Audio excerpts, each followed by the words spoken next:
This is FanSpeak, the weekly live show where the fans of comics and its community are our guests.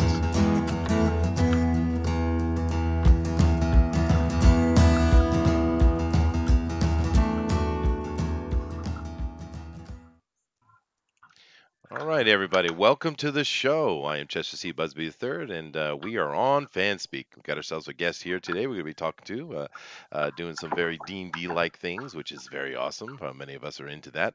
And, of course, first thing we want to do is talk about all our links we have down below. Of course, we have FanSpeak, which is growing and growing, and we're very happy about that. So if you want to be part of that, please go over and hit that link and join us on Facebook. We also have my links there for Facebook and Twitter. We'd love for you to come down there and get on the show with us here and be a guest. But also, if you want to be on the fan edition of Drawn and Quartered, that is a really good way to get in touch with me. We have other links. Chester, who won that yesterday? Well, unfortunately, you did. It was really unfortunate. I know, what? But... Who? What? Booster Boy won the fan edition with his incredible talent and skill? Yeah. Okay. Yeah. No. This is gonna be funny. This is gonna be funny next week. Yeah. By the way, that image I drew got 10,000 impressions on Twitter. Did it? What a sad day it is. It is, yeah. But no, I think it'll be fine, dude. People voted because, well, one, you have been getting better, but because they think it'll be funny, and that's cool. We'll see how it goes. I have chills. I think the other guys will have a good laugh and enjoy it, and Mike will be fuming the entire time. So there you go. Yeah. It should be fun. It should be fun. But of course, this is Booster. We also are joined by the Denali Lama. How you doing, man? I'm having a fantastic night. A fatastic. Okay, I don't know. Yeah, what that means, fantastic. but... Sweet. Yeah. That's the best type of night. Best type of night. Yeah. It is. Where you can just lie on your couch and just don't have to go anywhere. Just feel the calories working. Is that what you mean? Yeah. Okay. Yeah. Feel the calorie. Sweet. I just call that a Tuesday. Oh, no. All right, guys. Of course, we're also joined by Todd, the creator of Ignition himself. How you doing? He's also part of the Tales from Beyond the Gate crew. So how you doing there, Todd? I'm doing really good. Lucky me, we lost our tonight's guest, which was going to be Mac Chatter, but we got a guy very similar style-wise, and we got Travis Smith here to talk to us, and I'm glad he came on. I appreciate it, Travis. That was the last minute, and I owe you one. Oh, absolutely, man. I appreciate you guys for having me. Yeah, and we're going to be taking a look at your art right here in a minute. It's really good, too, so it's awesome. Oh, well, thank you. Yeah. Now, seeing we got a couple people come in the chat. We have Cheyenne Kidder is in here. Super excited. Awesome. We got Joshua. We got Dave as well. Nice to see all you guys. Hill's my favorite shill. Yeah, that's true. Yeah. So just keep in mind, guys, that, one of the things you could do to help us out the most is hit that share button and send it out to your family and friends and extended community and let them know what's going on so they can come over here and join us. We do appreciate that. But, of course, we are also joined by our very own Pope Fire. How you doing, Pope? And she's not playing any games at all, by the way. She's fully focused and ready to be here. Mm-hmm. How's it going? We're ready. We're ready for a stream. We are. Yes, I am here. I am not playing Overwatch because there was a new event. Nope. No. Me neither. I'm very focused. And of course, keep in mind, guys, next week Kingdom Hearts 3 is dropping, and therefore we will not see half of these people. They'll be sick all of a sudden, I'm sure. Mm-hmm. I'm already coming up with something. Yeah, oh, jeez. Everybody's feeling a bit fluish. Unbelievable. Yeah. You know, when We're still in full season. I used to run a property management in Hawaii, right? And I had a bunch of employees, and every morning I had to get up super early to watch the news because if the North Shore was up, meaning the surfing was, the waves were high, I knew I was going to get a ton of calls, and I had to make call of manpower to get people. Oh God, it was horrible. People who have hobbies. Anyway, now I'm going to come over here to Travis here in a second, but of course, the first thing we want to do, as we always do, is have our address from the chairman himself. Mr. DeWolf. Thank you, Chester. It's time to correct a mistaken notion again. You see, we often get lots of comments from people across the internet who are gloating over the fact that some of the comic books out there that are coming out may be outselling the competition. And they're wishing us well in our mission to conquer the comic book world by defeating our enemies. And therein lies the mistake. Because the last thing we want to do is conquer anything or defeat anyone. Sure, we have competitors, but just between us, most of us notice that many artists and writers may work for a while at Marvel and DC, and then you see their work appearing in other publishers' magazines or independents. And of course, you'd notice the same in reverse. You'll see names listed on independent credits, Comicsgate pages that used to be associated with other companies. It's normal, it's natural, and it's the way the comic book field works. Working as an artist or a writer in comics is not indentured slavery. These gifted guys and gals are free to work wherever and for whomever they wish. Naturally, we'd like to see them all to favor our own blushing independent comics world. And the way we try to accomplish that is by holding out a permanent welcome mat for the best and most exciting stories, characters, and concepts that the greatest talents in comics can bring us. The point is, the only job is to provide the wildest, the wittiest, and the most wondrous tales of fantasy and adventure that we can create. And let's face it, that's what the other guys are trying to do too. The more we compete and try to outshine each other, the more the readers benefit. And that's why we truly wish our competitors the best of luck. The better they get, the better we have to be. And that's what competition is all about. And that's what keeps each of us on our toes. All of them and all of us and a bunch of foolhardy fanatics who love comics as much as all of us do. And we're out there proving it with every page that gets created. So here's to every hardworking hero at every comic book company throughout the land. Let's never stop trying to top each other. We owe it to the most important gang of all, the readers. Excelsior, says Stan Lee, with a few edits by your dear chairman. Now, that was penned originally back in October of '92. Applies today. You see constantly throughout the YouTubes, the live streams, the Twitters, this hatred and things talking bad about each other. But what's important is keeping all of that work going, making comic books great again. So anyway, I take those words from Stan Lee and apply them today, and I hope that we can use this to move forward with the greater comics book industry in the near future. Of course, that's what me and Stan are saying. What are the fans saying? Welcome to FanSpeak.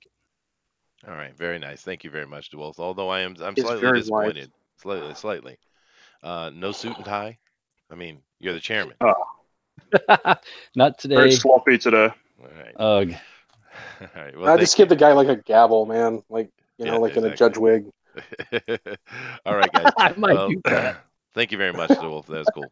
Always nice to hear from Stan Lee as well. All right, well, guys, let's get right into it. Of course, let us welcome J. Travis Smith. So, Travis, how you doing, man? I'm doing fine, man. How's everyone else out there doing? I'm great, man. I'm Yeah. sitting here with a nice cup of coffee on a rainy day. Oh, well. Oh, it's good stuff. It's always Well, good stuff. my wife woke me up in the morning. She said, "It's snowing." She was lying. You do that just Yeah, it's point funny, you. man. It's funny. Yeah. Yeah, because I love snow. And she said, "Look, now she's opening the door and checking to see if there's any snow." She said, Does it actually "Oh, snow in Wow. Japan? well, we don't Please, get it wake here. up. We don't get it here." Yeah. Where I'm at, it actually is snowing, or it was for the We past get- couple of days. We get no so- snow in New Zealand. It's a real bummer. Oh, that's a shame. Yeah, I can. It I'm rains dragon fire. I'm shedding a tear for you. Yeah, no, I miss the snow, dude. But anyway, Travis here is an I artist. hate the snow. And you seem to be, from looking at your art, you seem to focus pretty heavily on fantasy themes, which is there's a lot of us here that appreciate that a lot, quite a bit. Just tell us a little bit about yourself, man, and how did you get started in art, and how did you find yourself working here, and those kind of things. It's a pretty unremarkable story, to be honest with you. I've been a comic book fan since I can remember. Even before I found out there were actually like specialty shops you could go to buy comics. I just thought you always bought them at like the drugstore or the supermarket. And I had tried off and on when I was like in middle school to try to create my own characters, which were sad knockoffs of the imagey stuff that I was into back in the '90s, like Youngblood and Wildcat, stuff like that. And in freshman science, I met a couple of guys that had a drawing clique, and they would get together and draw their own comic books and stuff. And I just thought it was amazing. Um, and so I just kind of figured, hey, they're just some couple of dudes from high school. Hey, I'm a dude from high school. If they can do it, I can do it. So, and once I started it, it just kind of got in my blood, and I just, I remember being 14 years old and drawing like my first complete figure that actually looked like a figure that you could tell had like a head and legs and a chest and abs, and it looking back at it now, it's totally messed up, but to me at the time, it was like, okay, this is the first thing I could draw out of my head where I don't have to like look at something. And I remember looking at that and thinking, this is what I'm gonna do for the rest of my life. And I just kept at it. I'm self-taught. I never went to uh, like art school or anything, and it's just through where I live at. I live in a very small town in West Virginia, and nobody's into comics around here or drew or anything. So I just kind of had to teach myself how to do it. And um, just a lot of nights of feeling like you're banging your head against the wall trying to get better. Then something clicks and you get better at that. And you just keep moving on to where your stuff sucks, but it starts to suck less, and then it starts to suck less. And then people are like, hey, that's looking not so sucky. And to where it's, Oh hey, that's yeah, looking yeah. that's looking pretty decent. Hey, that's not that you could do something with that. And I just kept at it, kept after it, and eventually, just through, I guess, like determination, I just got better and started going to shows, started showing my stuff around a little bit, and going online to different websites and stuff, and posting my stuff, and started getting some hits, started getting some work, and that, I mean, like I said, it's a pretty unremarkable story as far as I wish I could say that I met someone that was like a great comic artist and it's like, oh, you got some talent, I'll take you under my wing and make you my protege or something. But no, it was just like, this is what I want to do, and just kept hammering it out till I got to where I am now. Well, actually, I don't agree. I think that's more impressive.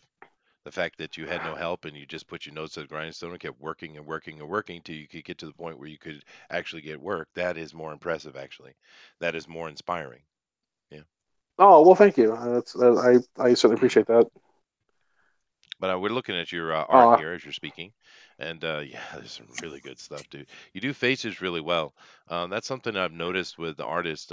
Bodies, backgrounds, each one can have their specialties. Some are really good at the backgrounds or or figures and stuff. But the face, boy, that's hard to pull off a lot of times. But you have really good faces, actually.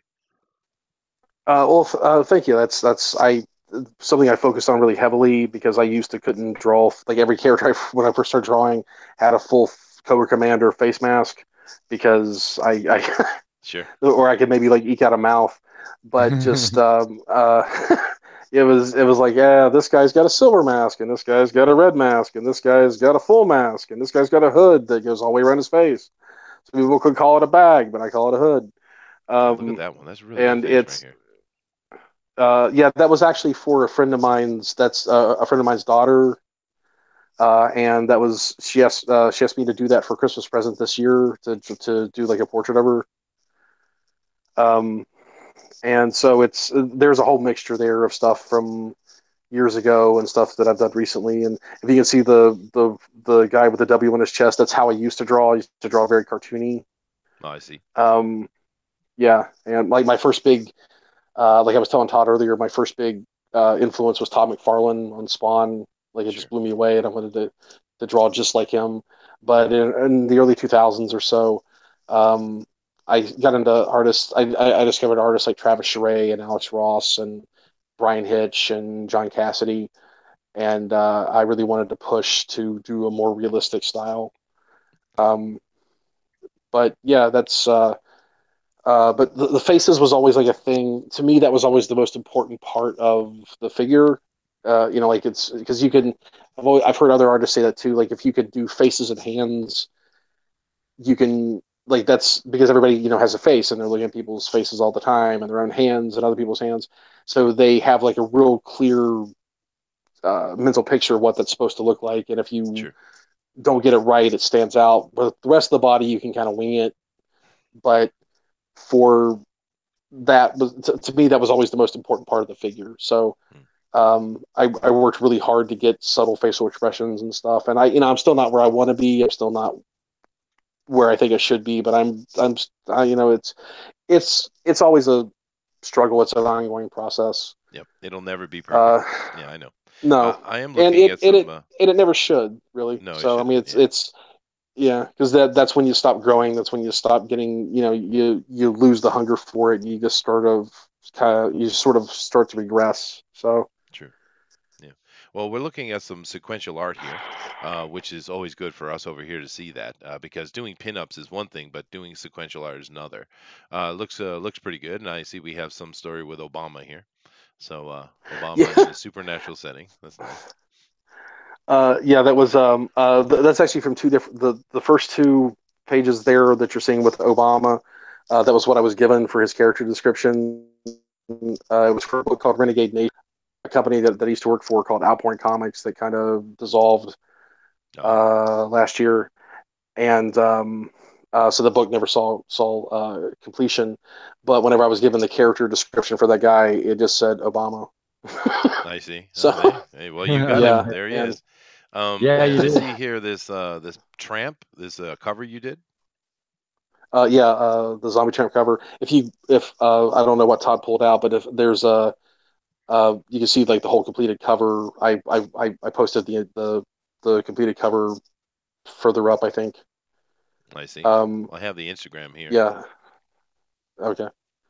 Yeah, that was the first thing I ever had published from Action Lab. It was the WV PopCon variants to issue number one. So um, I was told, I don't know how true it is. I wasn't there. That of all the variants, there was a lot of variants that were done for that cover. That for New York Comic Con that year, that it's sold out quicker than the rest of the variants that were done that were presented at the show that year. Hmm. No, that's good. So No, well, because yeah, it's a fun looking cover actually. I was trying to go for more of like an EC horror comics feel. Yeah, well, that's a project you worked on in the past, but what are you working on now? Right now, what I'm working on is what you're seeing right now, which is Tomb of Heroes, which is a Dungeons and Dragons supplement. Uh, the Kickstarter is starting, I think, February, Hmm. and it's an expansion of the D&D universe, and there's a bunch of characters designed. I'm not sure how many, but I had 8 that I got to be able to like work up their costumes there and do the turnarounds. So if you want to check them out, go to Facebook Tomb of Heroes and like their page and support them. That would be awesome if anybody out there wants to go do that. Um, and some of the other stuff is just older art and some creator owned stuff that I'm trying to work on in between other gigs. All I've right. got to interject for a moment, and I What's don't know that? what it is, but as I've looked through some of your pieces of art here, scrolling by, there's something about it that reminds me of Gary Chalk, who was the illustrator for the Joe Devers Lone Wolf adventure books. Ah, Okay. yeah. And I've been trying to figure out what exactly it is. Like maybe it's the stylings of the nose, or or how you use different shading across some of the faces. I think it's the fabric. Yeah, maybe. Of course, his stuff is very medieval as well, but I was also noticing it on some of the other things that were not necessarily medieval, and it's not in every piece, but in some of them. So, and of course, I like his work because I love those adventure books, and so yeah, this is some good looking stuff, Travis. Yeah, it is. Oh well, thank you so much, man. Horror is my other big thing, so you'll see a lot of skulls and spikes and monsters and whatnot. Oh yeah, you do the monster faces and such really well. Yeah. Let me jump over here to the chat real quick, and of course I had mentioned we have Dave in here. We got George Peter Getzis here, and he was an artist on the fan edition yesterday. Really great piece. I'm kind of thinking, Booster kind of stole that illegally, but it is what it is. We have John Dillon in here, who seems to appreciate the intro we had here at the beginning of the show. We have Nick W. is in here. He says, hello, everybody. We got Eric N. Boyd as well. Hello. He says, howdy. Valenit is in here. And Cheyenne Kinder says, absolutely inspiring. Yeah, it is really good art. We got Perth Comics in here. Says, I like that zombie tramp. Awesome, dude. And I've seen that zombie tramp before too. Dave said, "Yeah. It does look familiar, doesn't it?" Thundaro is in here, who is being a sick boy. He says, "Evening, everybody." And we have your friendly he's busy dying. It's beginning to annoy me. He is beginning to die. It's unfortunate, death and all that. It's really annoying. Death is just such a it is just such a like an annoyance. It's a real inconvenience to me that he should be hanging out with me. Instead, he's too busy. Ooh, I'm dying. I'm sick. It's like, stop it, you dickhead. Yeah. Well, quit dying. Hopefully, he'll get better. Quit dying, loser. Nice, dude. All right. Anybody? So let me move away from myself and down here to the other guys. You guys got some questions for Travis here? Just real quick, guys, if I can interject. You were saying before I could turn off the video just for would have my face to save on the bandwidth. Yeah. How exactly do I do that again? There's there should be a little icon somewhere. In the Hangouts, which we're in, if you go to the top, you will, or in this case, on the bottom, you'll see one that has a camera, one has a mic. Don't hit the little red phone; you'll leave us. Hit the one that has the camera. Just click on it, and you'll go down to automatically to your icon. You see it down at the bottom. Live tech support people. Oh, okay. Well, me is just professional. I'm just green now. That's all right. That's all right. I'm just green. I'm just green. Yeah, but that will cut down the roboting and stuff. So, all right, guys, go ahead and ask some questions here to Travis. You got anything for him, Booster or Pope or? Pope's not here at the moment. She had to go real quick and play her game. Yes, I know. So, do you have any questions there, Booster? Not yet. Not yet. Okay. All right. I respect that. Yeah. So, what were some of your older titles? I know you're working on a D&D game. You mentioned that off stream, but what's some of your previous works that you've published? Some of my previous works that what, man? I'm sorry, I didn't catch the last of that. That you've been able to publish. I know. I see. We have Zombie Tramp here. What's some of your other works that is around the comic area, so to speak? Most of my sequential stuff that I've had published thus far is from Greyhaven Comics. Mm-hmm. I don't know if you've ever heard of them or not. Various small stories. There were parts of anthologies, that sort of thing. I did another cover for Action Lab for a property from Full Moon Entertainment. I don't know if anybody remembers Full Moon. Oh, absolutely. From back in the day. Yes. Puppet Master and everything. I did a variant cover for Subspecies. Wow. I don't know if it was. Yeah, I loved it growing up, and I was a huge fan of being able to get to contribute something that was pretty cool. And I did a pinup for Winona Earp from IDW. In issue 3 of season 0, issue 3. Oh, cool. So you do a lot of horror stuff. That's neat. Yeah, that's always been sort of my bread and butter. I'm a huge horror fan, so if I can get fantasy and horror, it just that's just sort of my bag. You ever get anything printed in Fangoria? No, I've never tried. Can you do they accept submissions like that? Of course. Yeah, Oh, absolutely. really? They do reports and I'll have stories, to but look into that. they put stories in there as well. So of course they take submissions. Yeah, Fangoria. I Awesome, awesome. used to buy that every month, man. Yeah, yeah. I was a huge Fangoria fan. A lot of the print stuff I kind of lost. It seems like around the time Wizard stopped publishing, I kind of lost track of everything. And it was a lot of the comic shops around my area kind of shut down because of the crash and everything. So I kind of lost track of everything, and it seemed like everything had went online. And because I used to get heavy metal, and I don't know if they still produce. Do they still produce like a physical copy, or is it just like online now? That's a good Or question. I don't know. Anybody know? Heavy metal's still going on? I think I it's have no just idea. digital now. Silent. I'm not And sure. rarely. Let me check real quick. No, it's still going on. Heavy metal. oh, is it Todd? Okay. Yeah, and they have a few comics that they're still trying to get out. Incredible live fact checking. You get it all on this show, folks. Yeah. Well, There you go. That's why not? it's. Right? I know Michael Peters a little bit, and he had some stuff published through Heavy Metal back a few years ago, and his stuff's really good. So if you guys are interested in a really great fantasy artist, check him out. Michael Peters on Facebook or Instagram. Really, really sharp artist. Yep. No, they're still going, man. They're still putting out a monthly book, and Oh, it's $9 now. But yeah, but you kind of hit the nail on something that we are doing on the show and everything, that with the crash, a lot of things got disconnected. People don't follow up. When Wizard stopped with the magazine, a lot of people kind of out of mind, out of sight, so to speak. So yeah, very much so.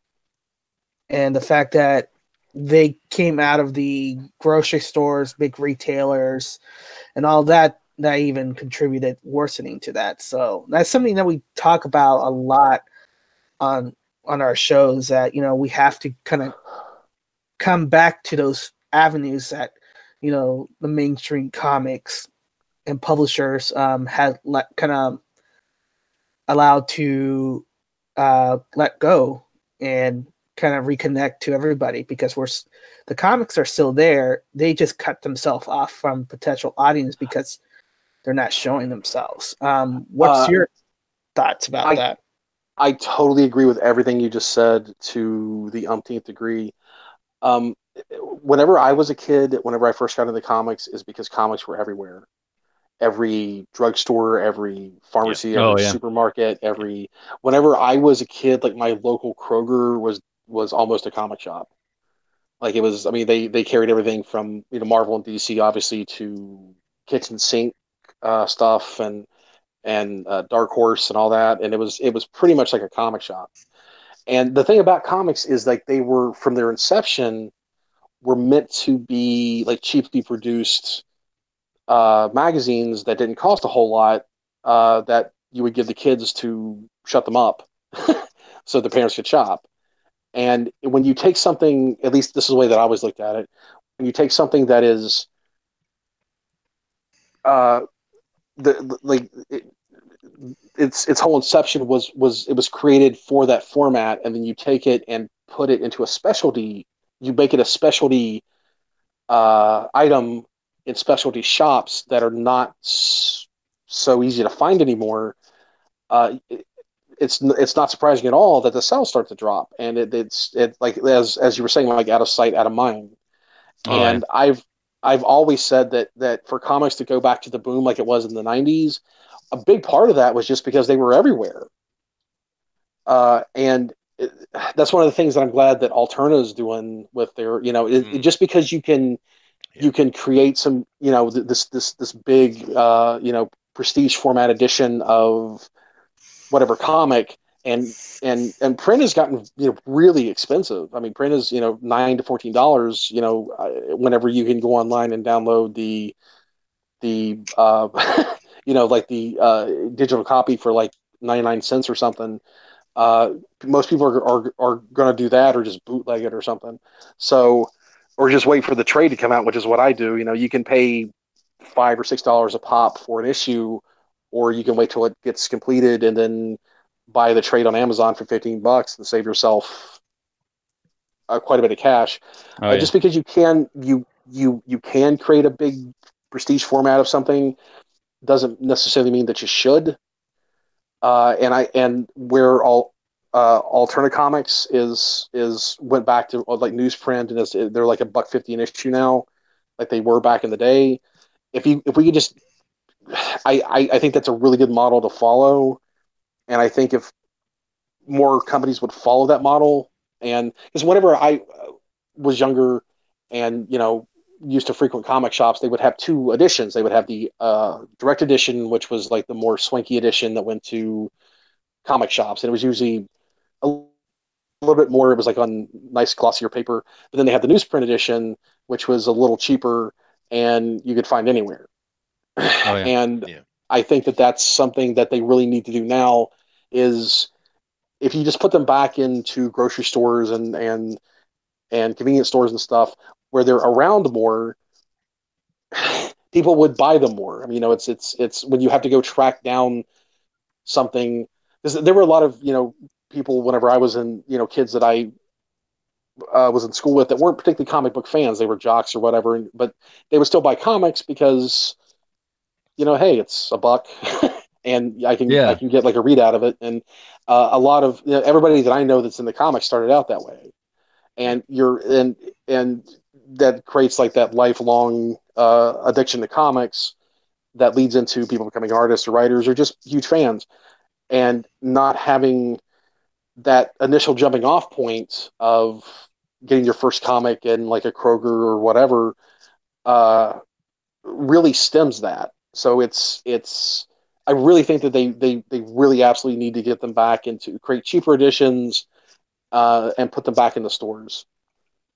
And to be honest, I don't know why they haven't done that already. It doesn't make sense, but it is I what have it is, no and so idea. hopefully things will improve. But I do have some comments and questions actually from the chat, so let me jump over here.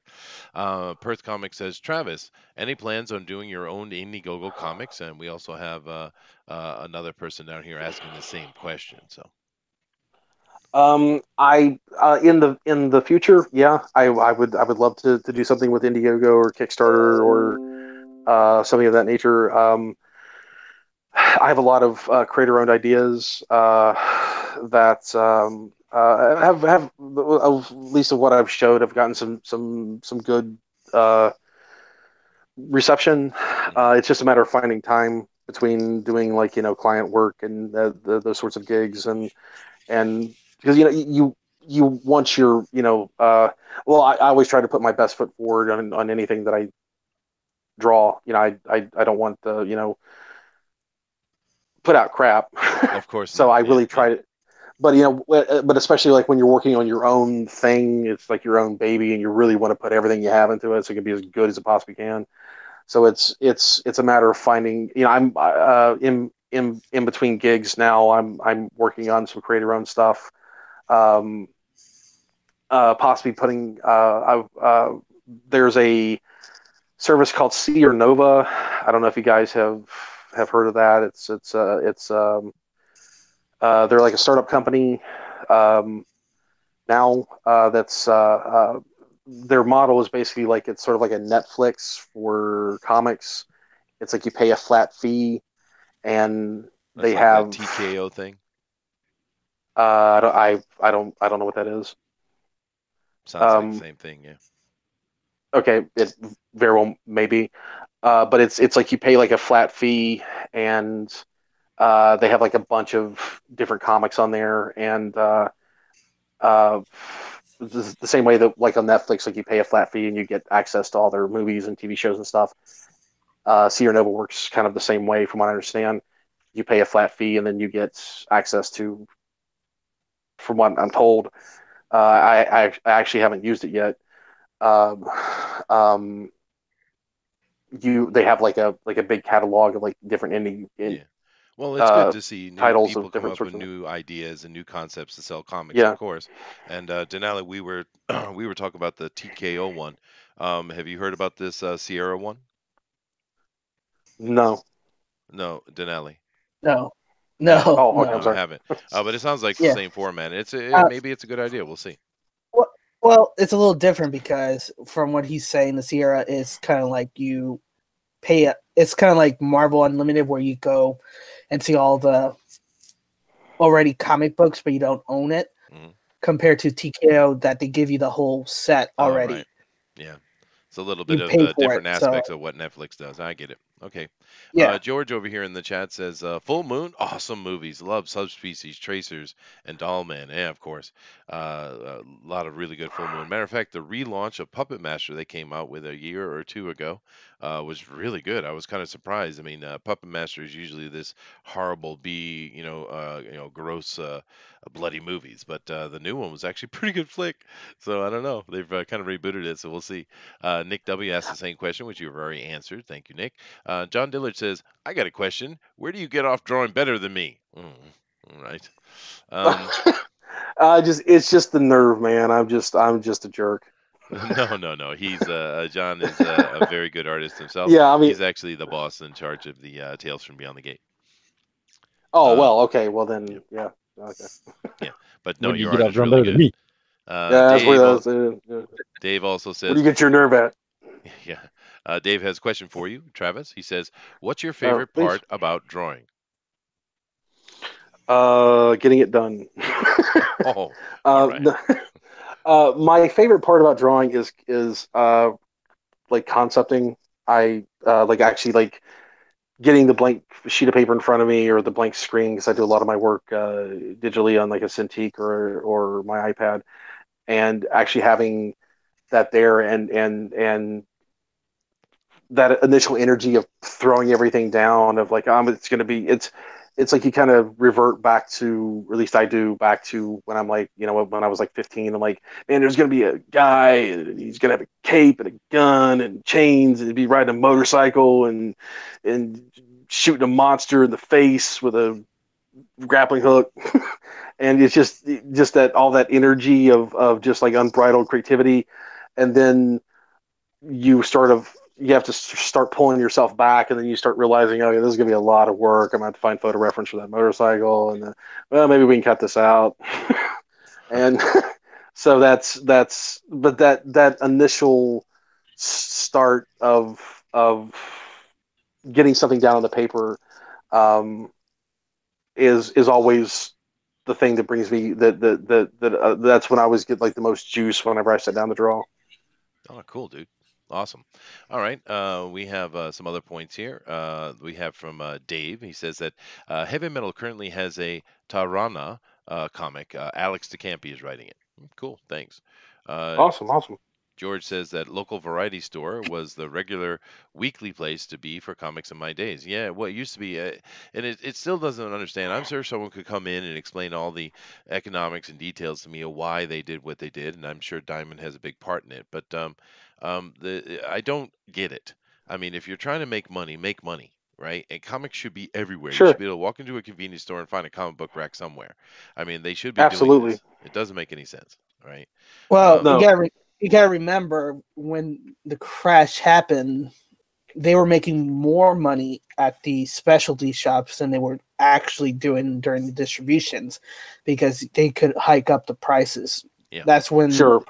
prices went up from $1.25 to $2.99. Yeah, but you adapt to the market.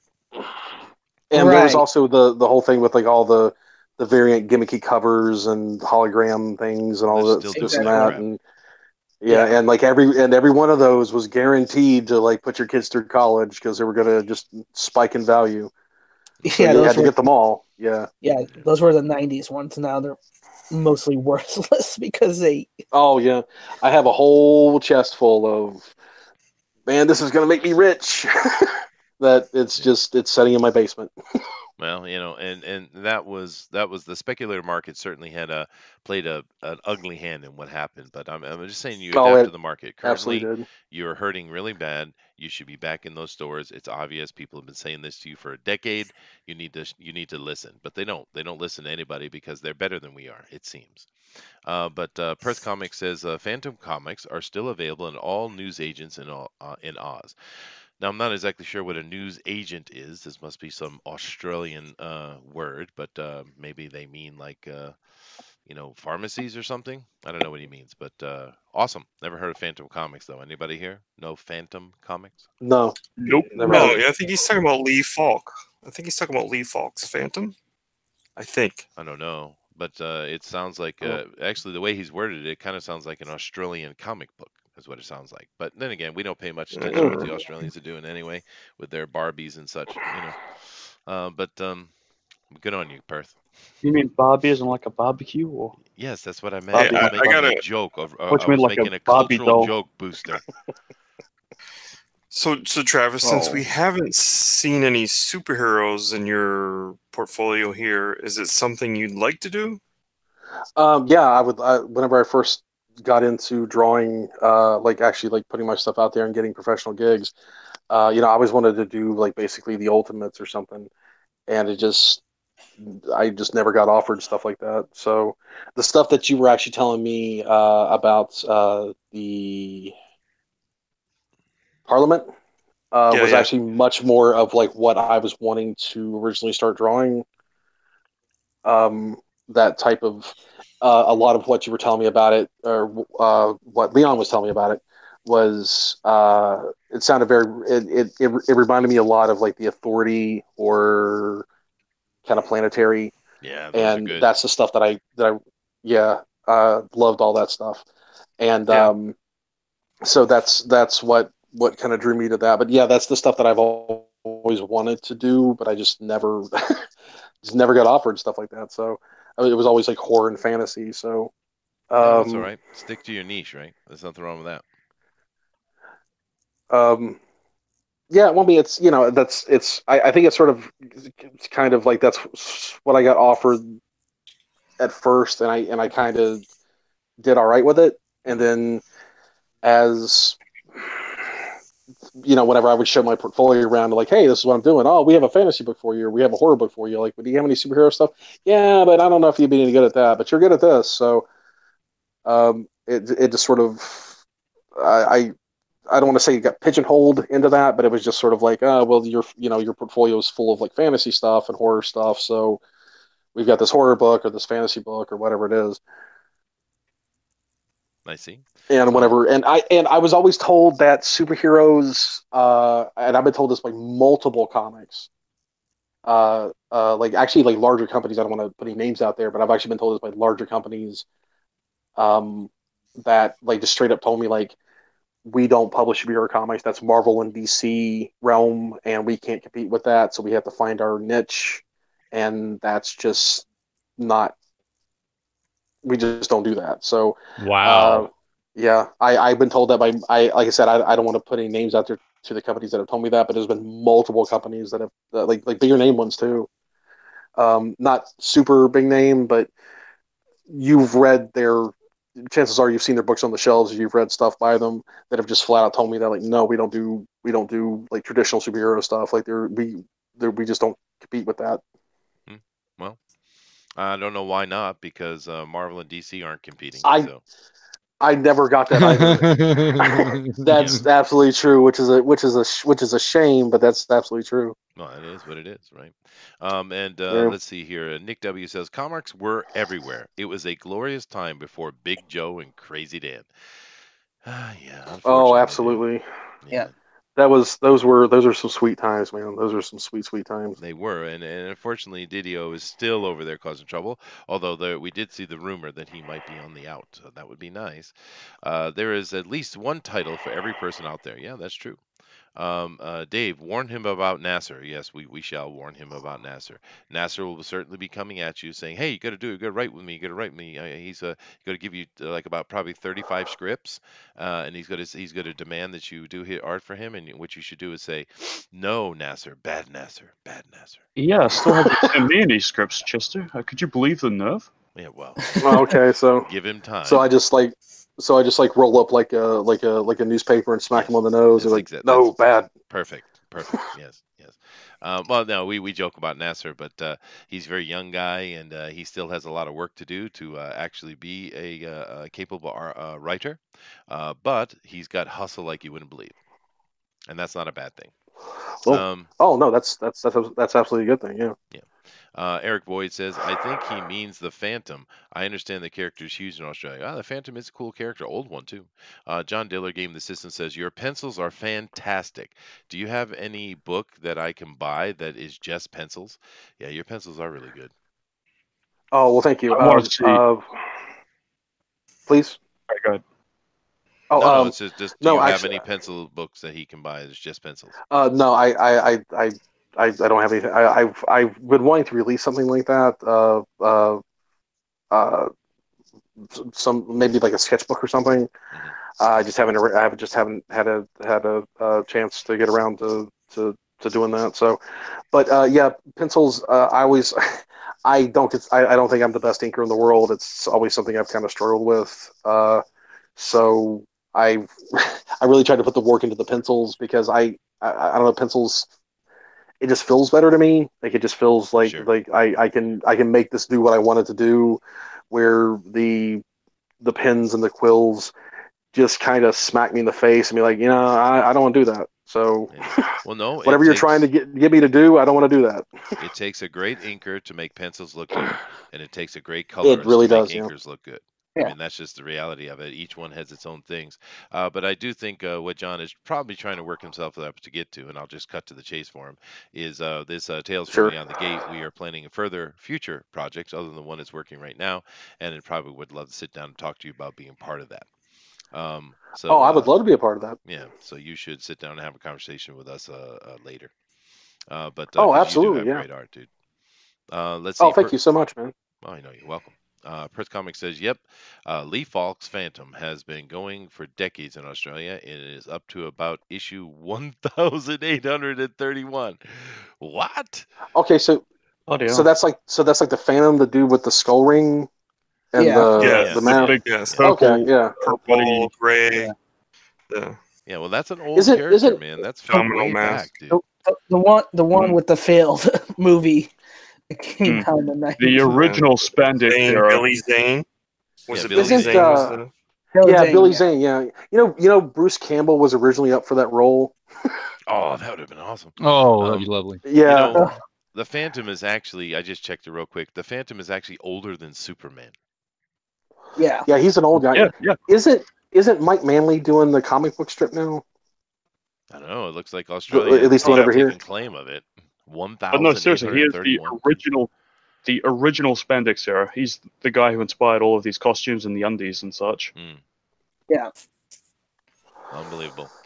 Lorenzo Sleestak is in here. Nice to see you, dude. And Perth is explaining the question that I asked. News agents are stores that sell magazines, lotto cards, pens, etc.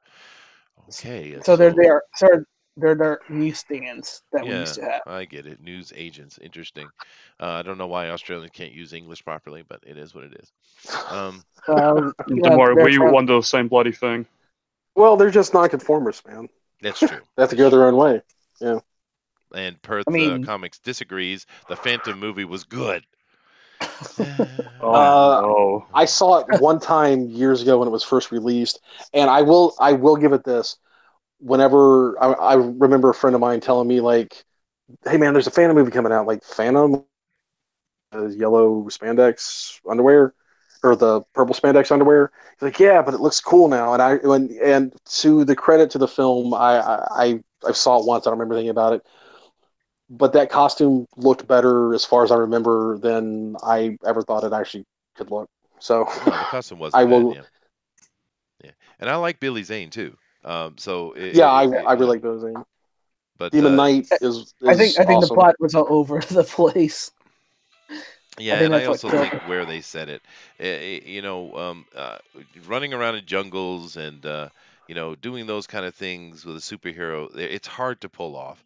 Having something like The Shadow, which was a movie that also wasn't great, I felt pulled it off a little bit better because of where it concentrated. But yeah, the I Phantom. really liked The Shadow. Yeah, I so really did. I Yeah. really I liked did The too, Shadow. but people are. It's considered a middle of the road type of movie, but the Yeah, yeah, Phantom yeah. It it is. just Yeah. didn't appeal, and I don't know exactly why, but it just didn't. But that's that, I guess. All right. Well, we've been sitting here looking through your art, and it's nice that you have so much to show. Actually, this has been really easy just to let everybody see the art and stuff that's going on. But we are coming to the end of our time with you here. So what I want to do is see if anybody else on the panel has any specific questions for you. We got a few from the chat, so let's finish up here with the panel itself. How about you, Todd? Why don't you ask a question or two here of Travis?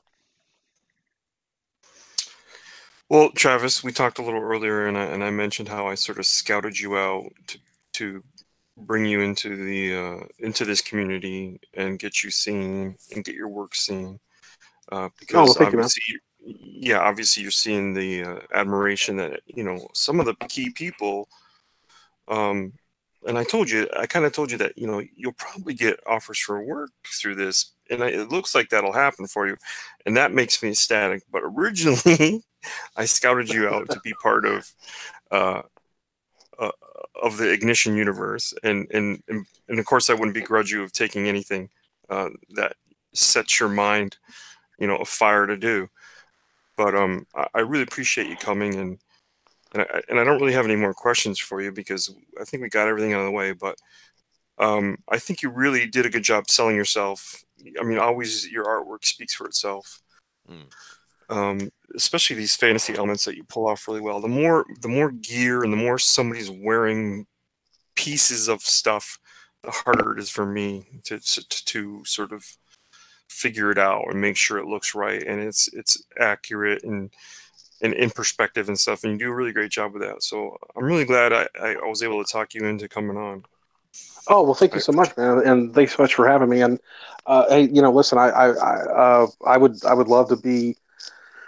I mean, we can hammer out, what we're going to do with the Ignition universe, but I would love to be a part of it in at least some respect. And yeah, I really love the idea of the Parliament. Like I was saying earlier, it reminded me heavily of like the Authority and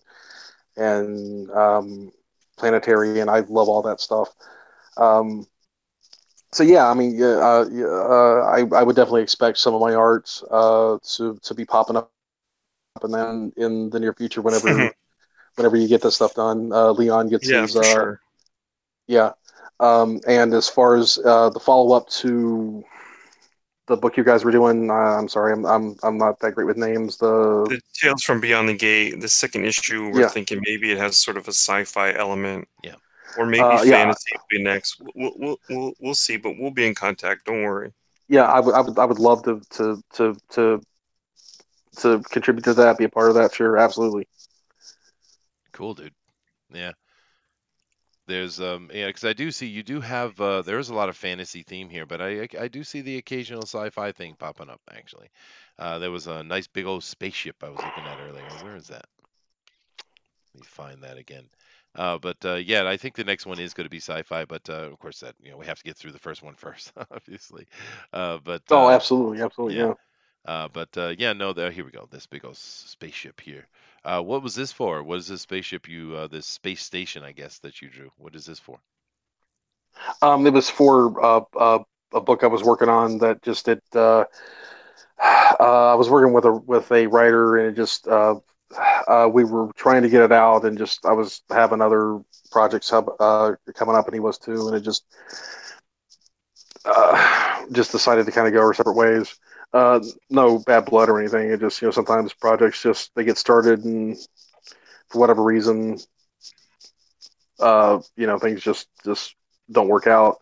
So, but I really like I spent I spent a good while on that space station, and I was fairly proud of it. So, but I'm a huge science fiction fan. I especially like old 50s sci-fi looking stuff. So if if that's the direction you guys want to move with the second issue of that, I would be down all for that. Well, the concept is to keep the title Tales from Beyond the Gate and just do different themes like horror, sci-fi, fantasy, noir, whatever, and to give to use it as a vehicle to give more and more of the this really good unknown talent an opportunity to be seen within this community because there is a big indie revival going on right now, and we want people to see all these great artists that are available. Because over here in this community, you don't see a lot of people backing things just because, oh, we're going to support that. They're backing things that are good. They're backing things that they like. The cream rises to the top. And Sure.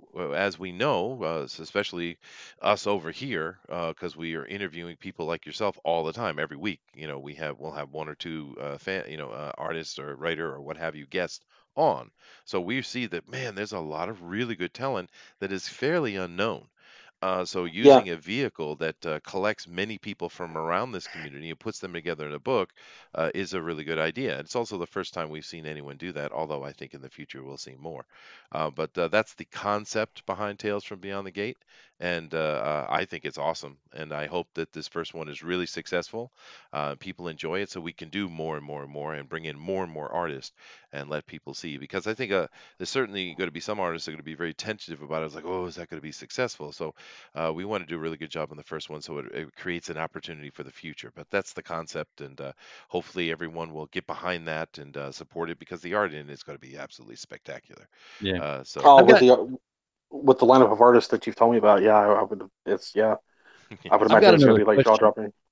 Oh, please go ahead. I've got a question, and I hope that I know we're getting low on time, so I hope this takes us beyond time because I like to frustrate Chester. You said that you had started writing in high school, and normally drawing in high school. And I saw a lot of guys drawing in high school, and some of them you would give them, kind of the little smile and nod thing, and yeah, okay, yeah, whatever, that's kind of good. And then occasionally you would find the person that actually did look like they were doing something that would turn into some actual talent and some skill.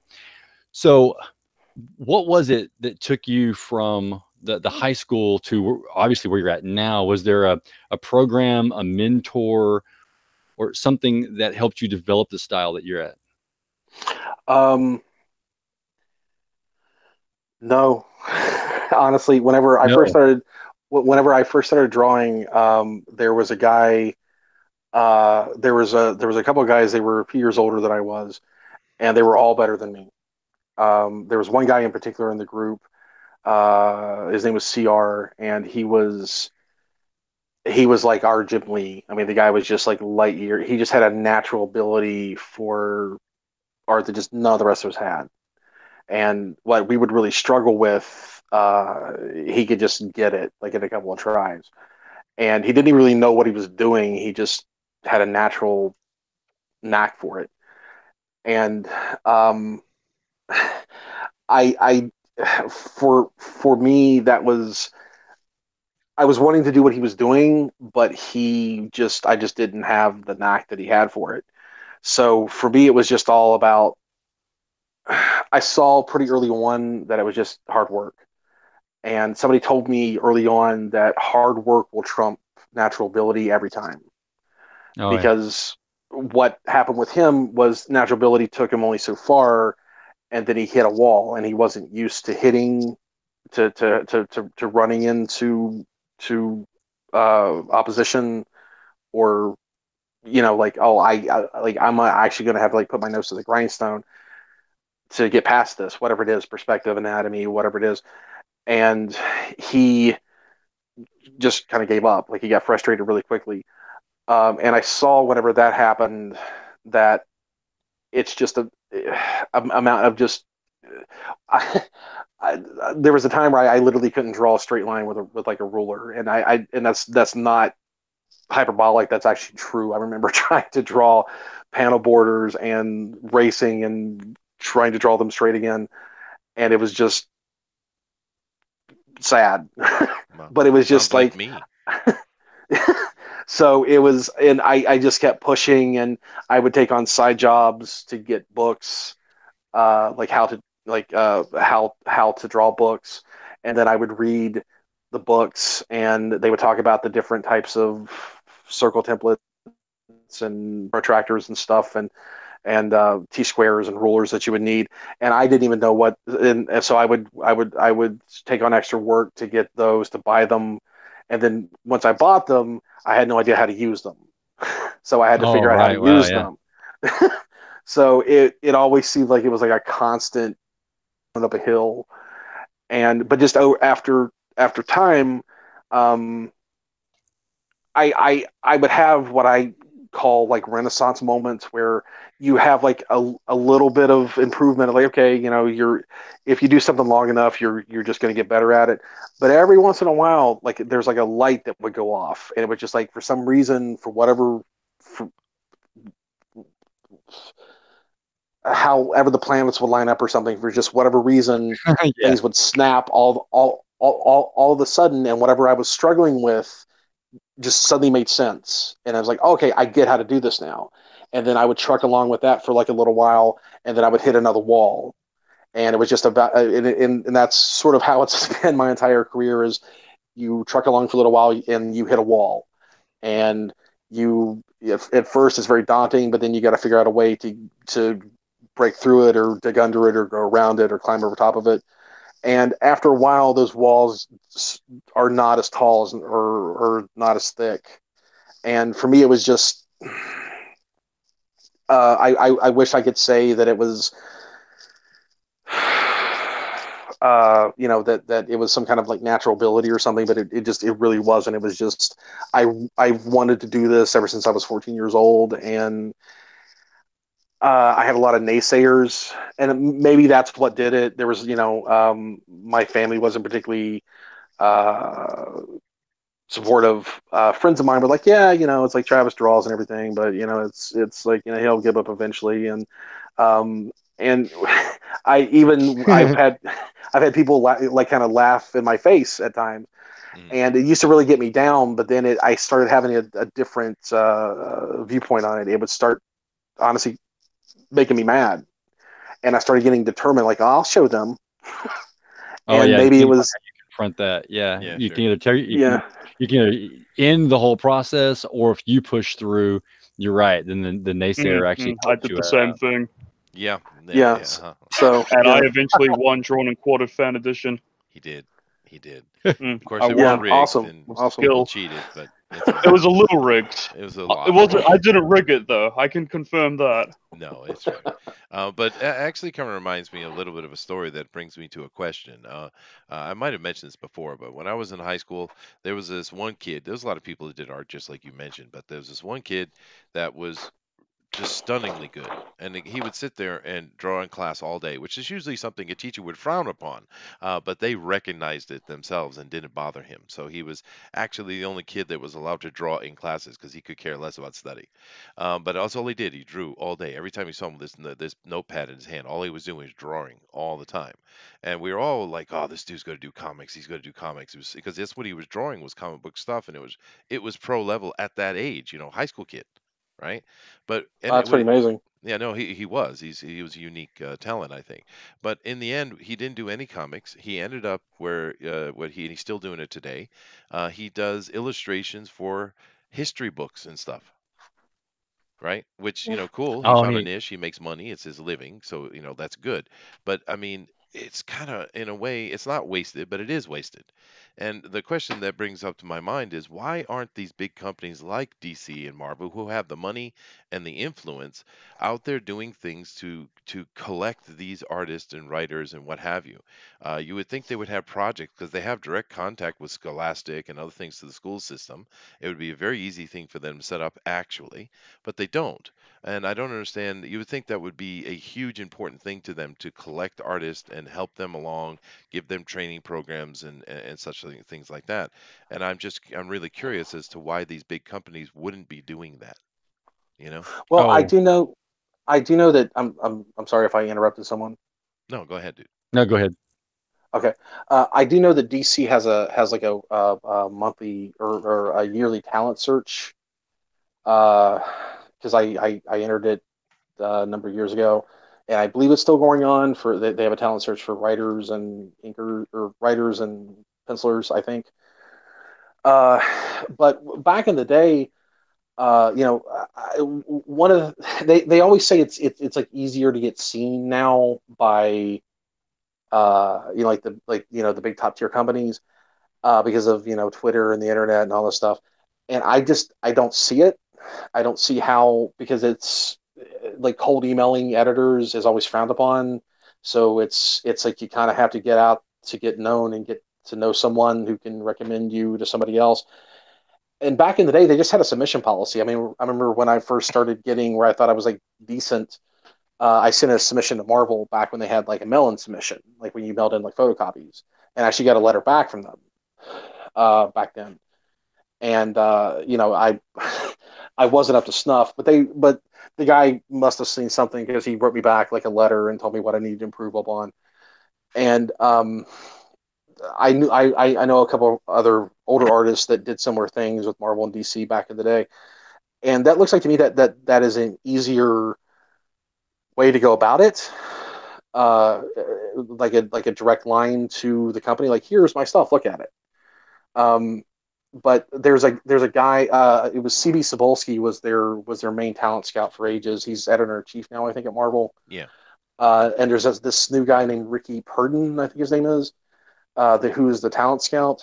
And I've seen where like people like this is the new guy that you sent your stuff to, but don't just send your stuff to him. Like that's not like like it like don't just cold email them. That's poor etiquette, and they'll look poorly on you. And they and it's well, how else are you supposed to do it? There's so many artists that I've talked to that want to move up to bigger companies, and it's like, well, like what's the magic code? Like what's the where's the key you find to open the door? Because it's like, how else are you supposed to? It's like, here's the guy you're supposed to email, or you're supposed to send a like a tweet to or whatever, but don't do it because he doesn't know you, and that's poor etiquette. Yeah, So it was try to get to weird, know him right? first. Yeah. Well, these days Like, you well, have to have the like, exact same haircut of the character you're drawing in order to be able to oh my be allowed God, to draw that. So, that's a oh problem too. that is crazy. Yeah, the whole SJW thing. But it's That's real. and that. It's not a joke. You Oh, would think it'd it's be a joke, it's but it's it's it's real. very real. The thing about it is like it's so much of a joke that you'd be hard pressed to write a more ridiculous joke than what's actually like going on right now. Yep. Yep. It, Well, it's it's sad. it is sad, dude. And we talk about the absurdity of such things all the time. Justin Ward just came on and said, Justin. All right, dude. Hail Raven is here. How you doing? You change your name how many times a day? I'm Wait, curious. wait. There's a guy just called Hail Raven now. Is this what we've come? This is what we've come Yeah, to. I know, dude. That's what we come to. Yes. But anyway, Travis, There's thank you no very better. much for joining us. What we're going to do now is we're going to switch over and do some of the news for a little bit before we end the show. And you're more than welcome to stay with us and have a laugh and interject about the news we're going to do. But if you have to go, we understand that. We appreciate you coming on, your time. It's really cool to meet you. And like I said, I think you've perked a lot of interest over here. So that's a good thing. But yeah, we're going to move on and do that. So thank you very much. And like I said, if you want to stick I around, please do. I'm gonna need to bolt around 10, but I would love to stay around and like chat. All right, well there you go. That's the perfect time because that's Excellent. when we get off. So I'm All going right, to go ahead awesome, and switch awesome. over to that and come over here real quick. And all right, and I'm going to share. I see we have a Pope Fire back with us. Hello, Pope. How'd your game go? Hi. Pretty good. I'm so sorry I had to leave. I was feeling a little sickish. Hmm. So I apologize for that, but I am back now and I am ready to cause trouble. Awesome. That's what we like. All right, Denali. Here's our first news story of today, and I don't know. Am I happy? Make me happy, Denali. Go ahead. Happiness is a state of being, Mhm. but evil Resident Evil TV series in work at Netflix. Apparently, Really? Yep. Apparently, Netflix was able to get the options to produce a live-action horror franchise on their platform. Wow. Okay. That's Hey, pretty look at awesome. that, I yeah. love Resident Evil. Yeah, Look Resident at Evil's that, cool. a zombie themed thing. Something about not dying. It won't die. That's just No, I don't understand. We have The Walking Dead, really. which has been kind of boring and crap for years, especially because now it's complete, absolutely SJW soy fest. Then they had Oh yeah, Fear the absolutely. Walking Dead, which was, who needs that? Like dull But from the very beginning. yeah, no, it's just nonsense. And now we have Resident Evil, which in and of itself might be cool, but they're going to screw it up. You know they are. Oh, absolutely, absolutely. So it's like, does anybody excited about this? Does anybody actually want this? I want to be excited about that, but I feel very much the same way that you do. It's like if this were maybe 10 years ago, I'd be like, yeah, man, this is going to be something. But nowadays, it's like I know what it's going to turn out to be, and Yep. Right, Yeah. just tell me when Resident Evil 4 is being remade, then we'll talk.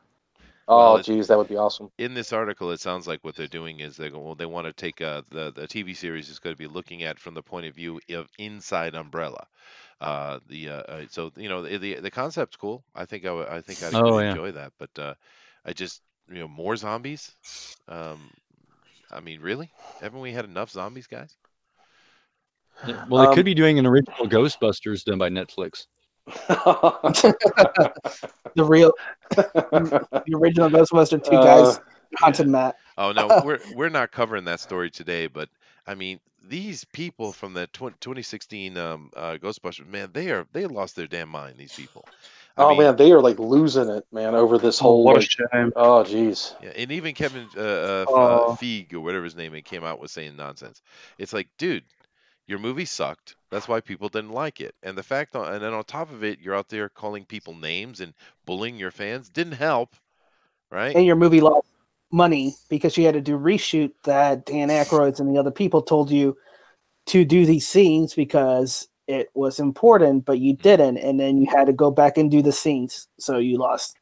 Yeah, it's just hey, they know exactly how everyone else felt. Oh no. no. But to be honest with you, the new Ghostbuster, the 3 one, I'm not actually, from what I'm reading about it, I'm not really interested in that thing at all. It sounds like it's a teen drama for kids thing, which is cool. It's just not for me, right? But Is Rick Moranis coming back for it? dude, I really think what they're doing is they're really making this it's a kids movie. Oh Literally no. for kids. It's not the normal Ghostbusters. It's more of a yay teenagers doing Ghostbusters. Wow, you're bringing me Yay. down. So back to Netflix. Well, I mean, if I could like butt in here, Ghostbusters was always like one of my favorite properties when I was a kid. I loved it, Sure. and it's one of those things I would like to see live on, to like future generations. And I understand that, the Ghostbusters from my day, back in my day, when when when Ghostbusters rid around in hoses, um, uh, they were that's not going to fly today. That there's a whole other language, it's a whole other culture. I get it, Sure. but with the 2016 thing, what they should have done and what they do here, if they do it properly, I mean, it could be cool. Is it should have been like it didn't know what it was going to be. Is it like a sequel? Is it a reboot? What is it? Even the trailer didn't know. No, And the trailer didn't know. Yeah. no, it was just kind of sad. And it's like if you want to have like an all female Ghostbusters, totally cool. That's totally fine.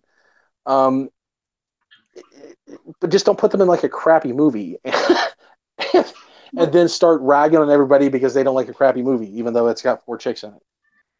Uh, that's the thing and what they should have done is, from what I understand, that what they're going to do in this one is like still have Bill Murray and Dan Aykroyd and Ernie Hudson, and it's going to be sort of like a passing of the torch film, which is what 2016 should have been. Yeah, I think it is going to be part of that. But from what I've been reading, it seems to me it's going to be more like Riverdale. Oh well, Can I ask a question real quick? Yeah. Oh no. Why did the zombies look like Juggalo? Like they're at a Juggalo concert. Maybe that's where they got zombified. Okay. No, the better question is, why do juggalos look like zombies? Over here in the chat, Dustin Ward says Chester is good for the soul, like your favorite soup. Well, thank you. Asuka says, "Hi, Christine Ford," but not chicken noodle, more like split pea, dude, or lobster bisque. I'll take that. I'll take that. George says, "Not to mention there is a whole dance music part in the middle of the SJW Ghostbusters." Yes, there that is, was dude. insane. That was insane. I was like, "Geez, man, that's not." Oh God. Nick W says, "Teen Busters." Yes, dude, that's what it's gonna be. Yep. But that's okay. I mean, I don't have a problem with that. Just don't yell at me if I'm not interested in it. That's all I care about. You make any movie you want to make, right? That is my whole philosophy in life, and I just wish most people would adopt that. It's live and let live. Yeah. It's like, hey man, make whatever you want, live however you want, do whatever you want. Just don't try to shove it down my throat and call me names if I don't dig it. Yeah, but this Resident Evil thing, I don't know. We'll keep our fingers crossed. You never know. I think things could be good or not. I just don't understand. I think zombies are played out. Right. Oh, absolutely, absolutely. Oh no, Denali, Bleeding Cool has a story, and it's about millennials. Is there honesty here? I don't know. Go ahead. I don't know. Millennials are killing the elaborate superhero death trap in the next week's Amazing Spider-Man 14. What is happening which is kind here? of fun. You You just have to read the pen. All right, let's see here. I should be arcade. I'll go ahead and read it. Well, of course I tried to get the money up front, but look, I'll level with you. It's buyer's market for elaborate death traps right now. The sad reality is supervillains these days, they just don't have an appreciation for the finer things. It's just wham, bam, smash, through the wall, go straight for the revenge kill. It's been terrible for business. I got a wholesale full of acid vats, and I've never going to be able to unload. And don't get me started on the spike walls. I really took a bath on those things. Nobody wants to toy with those their arch nemesis. Strap them in a chair and make them listen to the whole brilliant master plan. It's just depressing. I'll tell you, makes you yearn for the good old days. What? Right. Welcome to die. You wonder why the comics are failing. Yeah. You wonder why. Yeah, and that's kind of cute though. I don't mind that. That's pretty cool. But of course, what they've done with Craven here in this is just despicable. Yeah, I don't know what this article is supposed to be about, but they got a lot of pages in here though, and we can look at this art, and I'm not so happy about it. Yeah, I was confused with this article as well. Now, I have a question. How come I see so many comic books these days that there's actually a conversation happening in a cafe with a villain eating something? What's up with this, man? Why do I see so much food in my comic books? What's up with that? Someone explain it to me. Because it's the age of taking a picture of your food and posting it on Facebook and Twitter. So every time at lunch, look, guys, what I'm eating. See? So what they're doing is recreating their common hobby of taking pictures of their own food and displaying it to the world. Well, they do like to go to those restaurants that cost like $20 for a bowl of soup. Huh? And like supervillains have like a cultured side.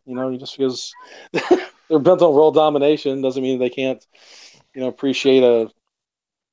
They do not deserve your sympathy, man. Look at Kingpin and Daredevil.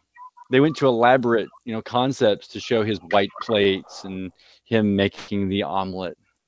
Oh, right. Yeah, that's true. Yeah. Right, but it told you that informed you a little bit of the character. This one is just like Mojo from the Mojoverse going to get a cafe latte to hit on a pink-haired girl. Yeah, exactly, right? Exactly, right? But this whole phenomenon of taking a picture of the food is it is real. Over here in Japan, I think it's a complete, actually a extra level of psychotic. Because what you'll see over here with the Japanese girls is they'll go and take these pictures, these parfaits or whatever. They're constantly taking pictures, but because they're always desperately worried about their weight, they'll just take a picture of it and then throw it away. Really? I'm not kidding you. Oh, that's wasteful. Right? Wow.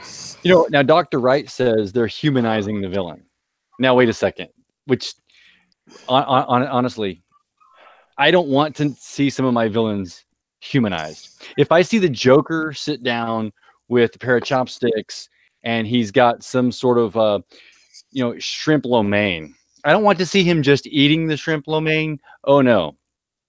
I want to see him in there actually playing with the shrimp lo mein. Like, oh, look at this one. This one looks like bats. And go ahead and do something, or at least with it. stabbing somebody with the chopsticks. Right. Right. That's dehumanizing the villain, and that's what I want. Mm-hmm.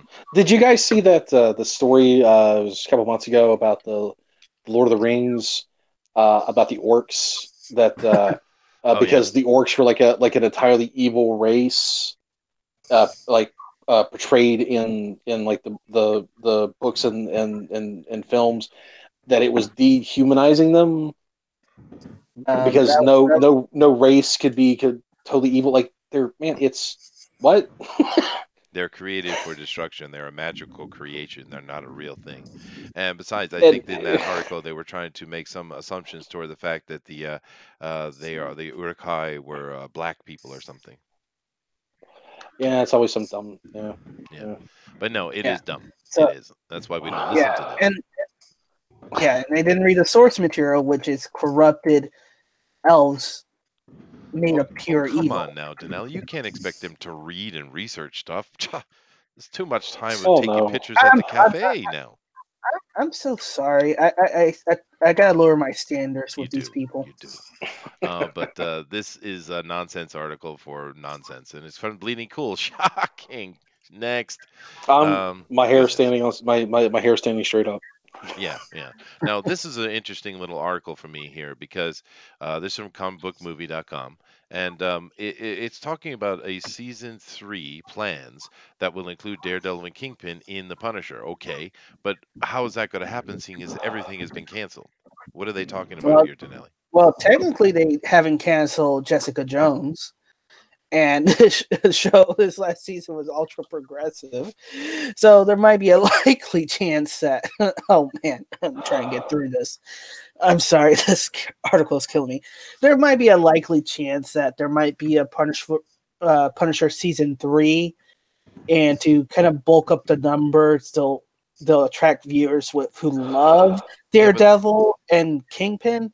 With season 3, but I mean, they have made it very clear that they're pulling everything into Disney Plus. So I mean, is there some contract loophole that they're allowed to make another? Maybe they can make another Punisher season 3. Maybe that's the Netflix. Yeah, Netflix is able to control that because it's Netflix who's producing this, not Disney. Well, I can explain Jessica Jones season 2 to you because you don't understand the overall concept that they put out, and they've actually talked about this. This is not my opinion, by the way. Jessica Jones season 2 was a representation of how women are coming to power and to showing their struggles of dealing with their strength and their superiority, and how best for a woman to find her balance in the world amongst the other amazing women in the world. That's what the whole premise was for season 2 of Jessica Jones. So instead of the Aryan man, it's the Aryan woman. I guess. Gotcha. I don't know. Well, and they do it by freaking out and not being able to because it was all about rage, normal? I guess. But do you have a lot of rage, Pope Fire? Are you rage filled? I'm angry I'm angry at least once a month. Oh.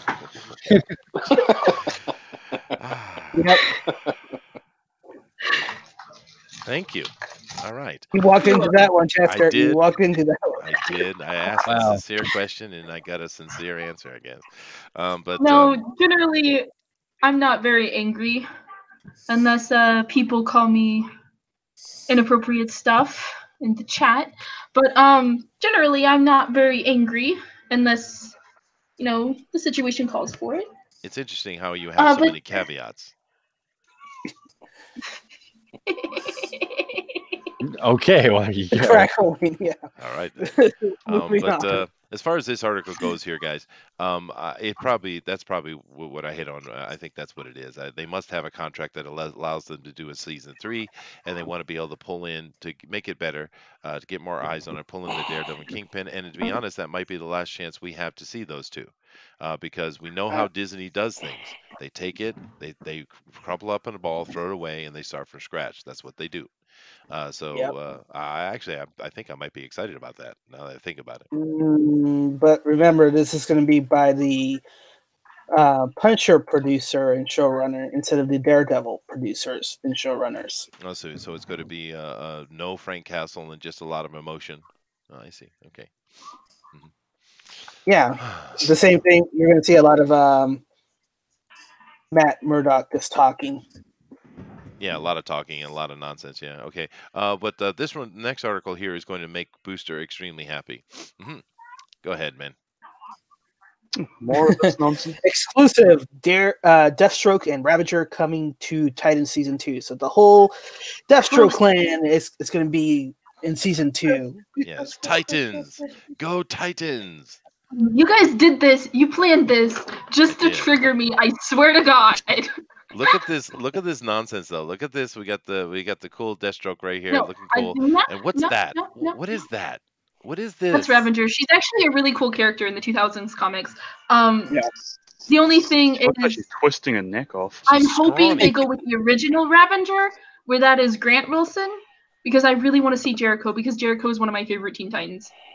Yeah, so they're bringing in Jericho. That was the son that we were talking about the other day. Oh, okay, that they were casting. I get it. Well, at least it is a legacy. The Titans sort of killed the original Ravager. Not really, but they were sort of responsible for his death, which is why Deathstroke kind of hates them. So if they do move on to Rose Wilson before hitting Grant Wilson, which I expect them to do because it's Titans and they have no respect for the source material, I will be very unhappy. Okay, I'm going to check my privilege here real quick, because that's what you're supposed to do. And maybe I've made a mistake, because at first I thought this was just a scrawny lady, but then I saw those arms. I realized, oh, this is a transgender. Okay, well, I support it then. What? That looks like a. What do you think? Come on. No, she's actually a really cool character. Like, I promise. Well, if it's a dude, then I want to get behind that dude. Yeah, we know that. She just needs to eat. She just needs a sandwich. She needs a sandwich, yeah. Skinny hair. I'm just kind of joking about the art. Skinny hair. There's those knees would snap in a half a minute, and then we got these very manly biceps and triceps going on over here. Look at that shoulder. This is. Oh yeah, she works out. Yeah. Yeah, I guess. But she needs a sandwich. She just skips every other day. Maybe a donut or two. Arm day for her. But the main thing about this article is we don't care about Titans. Titans sucks. Yeah, you just do it so you can have me pissed. Oh, look. More Bryan Singer news. Go ahead, Denelli. Bryan Singer to keep Red Sonja directing gig even after new accuser speaks out.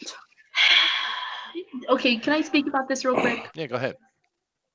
The Me Too movement, a lot of those women were admitting to sleeping with guys to further their career. Those guys got kicked off of stuff immediately. Children are coming up and speaking out against this guy and have been for years.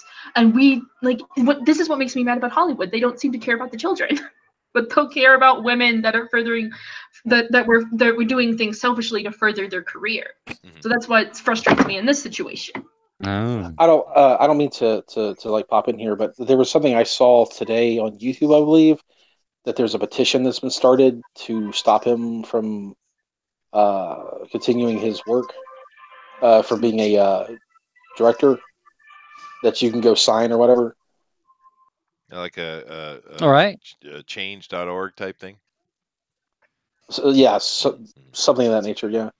Just so you guys know that Dr. Wright has been triggered in the chat, so it's not my fault. Okay. Yeah, no, this is different than someone's opinion, right? This guy is a real scumbag. Yeah. Oh yeah, absolutely. Him and Spacey are jeez. Well, actually, the Nickelodeon guy is really bad too. Spacey's is far less. Well, we don't know all the details yet, but from the outset, Spacey's is far less disgusting than this dude. I mean, this guy's another level. I remember reading an article like whenever I mean, this is also like from the mainstream media, so you have to take it with a grain of salt. True. I remember reading an article when the whole Spacey thing came out. His brother came out and said that he was a monster. Wow.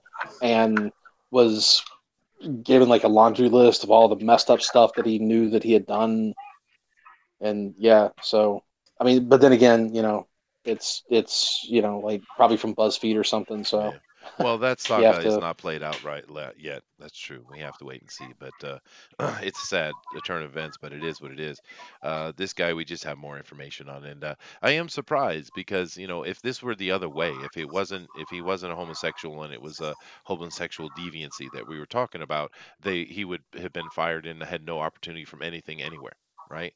But this guy continues to work even though the accusations are real, right? Well, And so it's odd, right? no, if you think about it, but don't think about it too hard. I'm not going to. No, I'm not going to bother. It's just here to. This story is continuing, and something's going to happen because we see stories come out every day about Bryan Singer. So something's about to develop there. We'll Yeah. see. It couldn't happen to a nicer guy, I would say. But He's a peach. yeah, he's definitely a He's peach. an Like absolute these peach. are not new. Like this has been going on for a while. He's It kind of has, one of those yeah. guys, like the Nickelodeon guy that got fired last year. Like these Oh, people are known. there was a video I saw about him the other day. The dude that used to be on what was it, Head of the Cloud House. Class? He was the one that did like the Drake and Josh and iCarly and all the weird stuff that had. Yeah, Like Oh, the heavy set guy with like the bowl haircut. yeah. Yeah, okay, yeah, oh yeah. yeah. His actual name is Josh. I think his real name is Josh. Is it okay? Yeah. I have heard so much crazy stuff about that guy that I like. If even like 25% of it's true, man, that guy is like a scumbag beyond belief. Yeah, but Nickelodeon fired him last year after a lot of the Me Too stuff, so that kind of makes you think, doesn't it? Seems like it was a little bit of a preemptive, like, oh, geez, man, we got a monster back here. Yeah. So No. let's just let him go. And no, it's not because we're firing him. It's because of he's got other gigs somewhere else, and it's not totally doesn't have to do with the fact that he's around kids all the time and he's there's all kinds of rumors circulating around. Rumors, crazy rumors, is all it is. Well, I don't remember, but it was a few months ago. We did a show where we covered an article that had every accusation against Singer, and we went through them. We took quite a bit of time with that article actually, and I would imagine Yeah. it would. it's Yeah. really ridiculous how long that article was. There are so many. We're not talking about one or two. We're talking about like a dozen or more. Legitimate accusations, right? And this dude, I'm really surprised he has any air at all. But we'll see what happens. We'll see. Now We'll this see. Yeah. one could be cool, or maybe not. I don't know. Tell us about this here. Liefeld pulls out of Netflix deal, shopping Extreme Universe elsewhere. So basically, there was an impasse. Netflix had tried to option getting the Extreme Universe on, like kind of like Mark Millar, Mhm.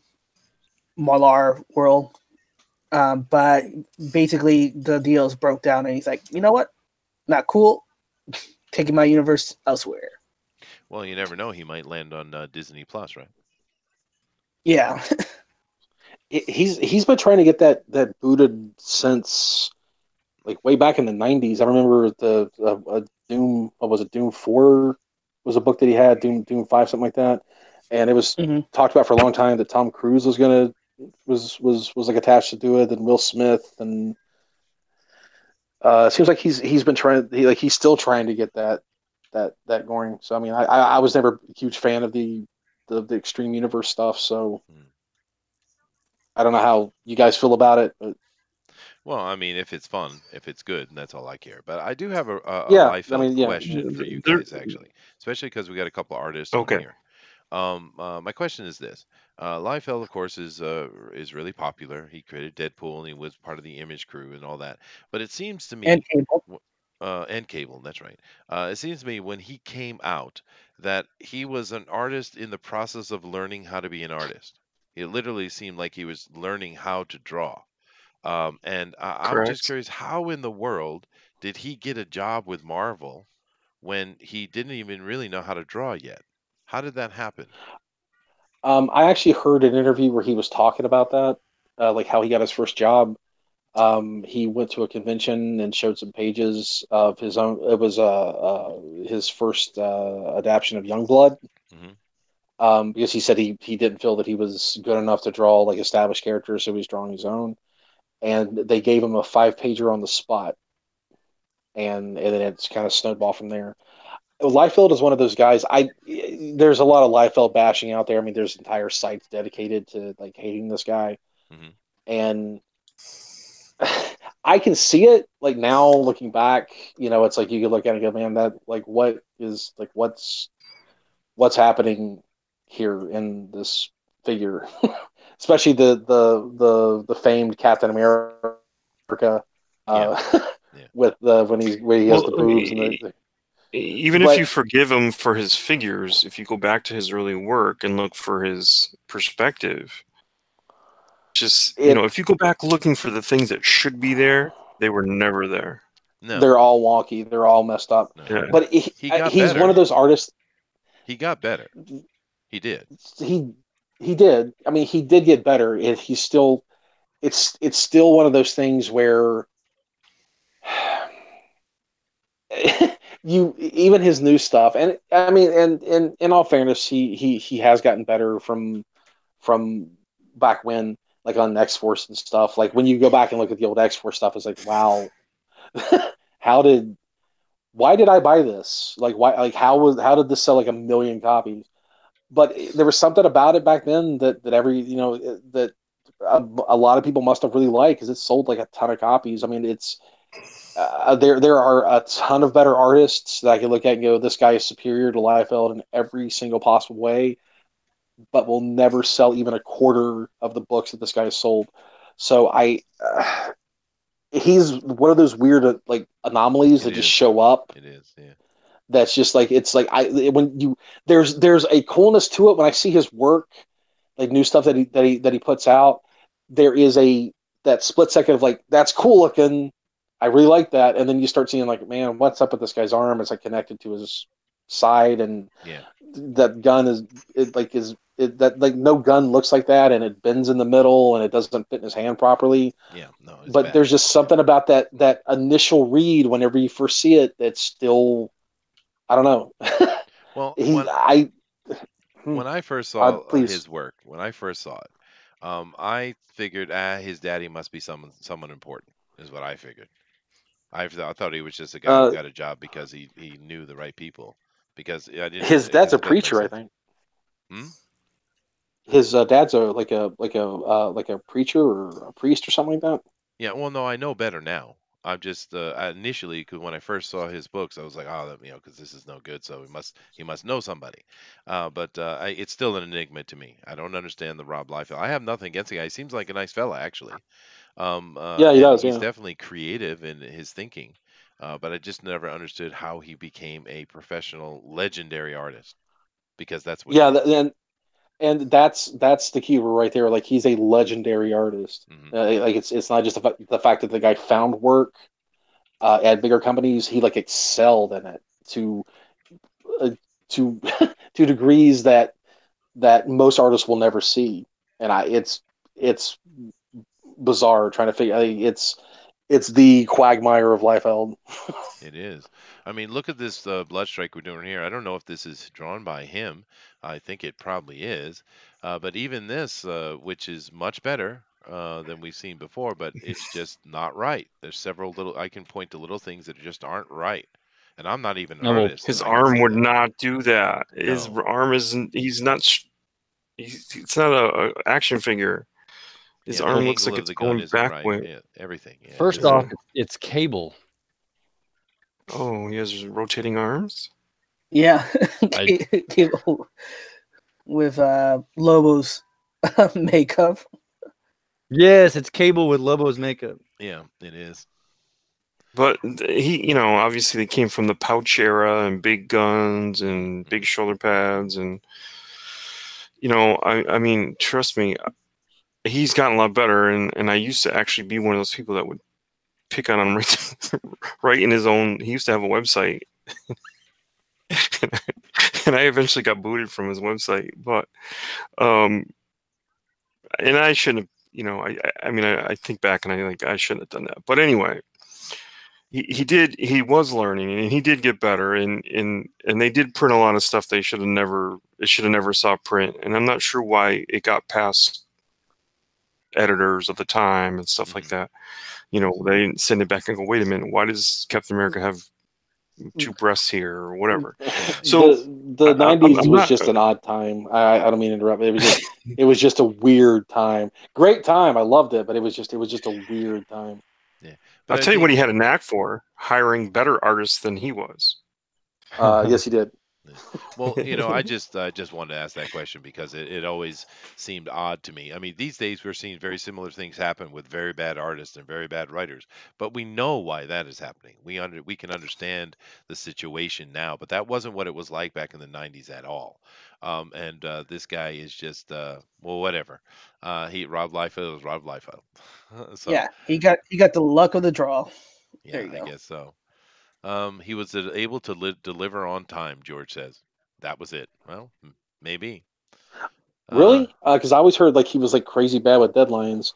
Like whenever he after he left, after Image booted him out and he created Awesome Comics, and after that failed, he tried to create another. He tried to bring back Brigade, I think it was, or it was one of the extreme titles.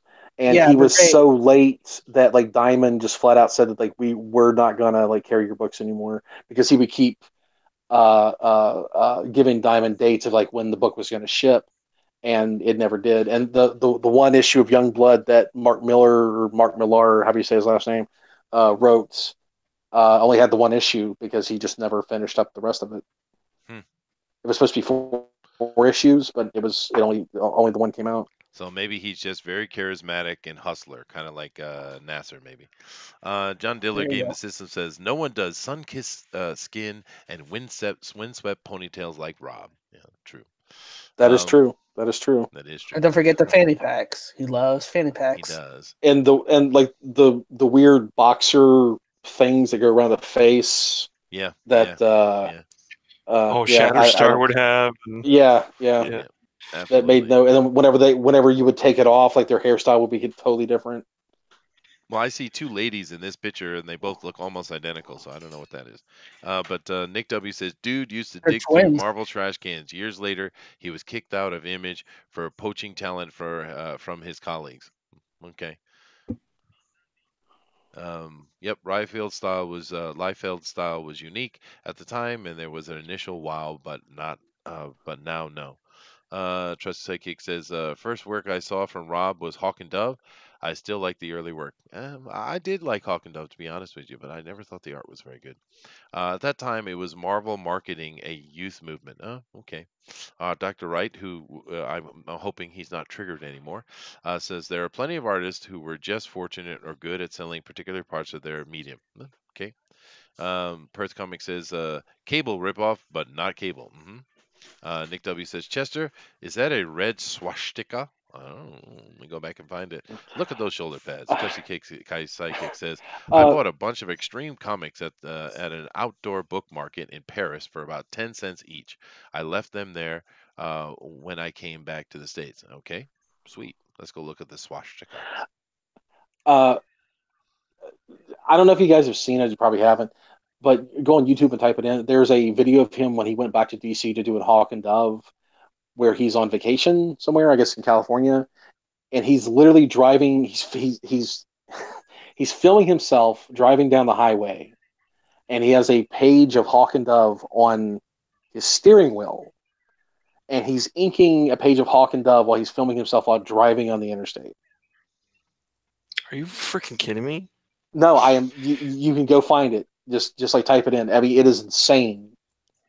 And he's driving down the interstate. There's mountains in the background. He's talking about how he will do anything to meet a deadline, even this.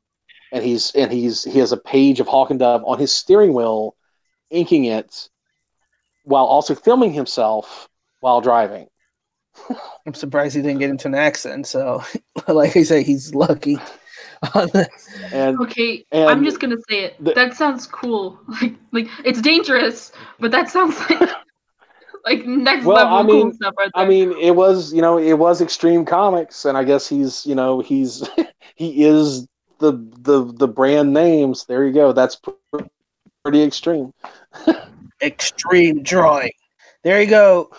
And of course, John, there were all kinds of comments about how, like, hey, we finally found, like Rob Liefeld's secret to drawing. Well, the first thing that comes to my mind is how well could you possibly draw something in a bumping car? That's exactly right. Yeah. But hey, So go Rob Liefeld. Last story of the day, guys, and it's a doozy. Go ahead, Denelli. Because STD is so fantastic and brought record numbers to All Access, they want to share that greatness of STD to everybody. They want to spread that love and give season 2 premiere for free on their YouTube channel. So now you can have your ability to get STD for free.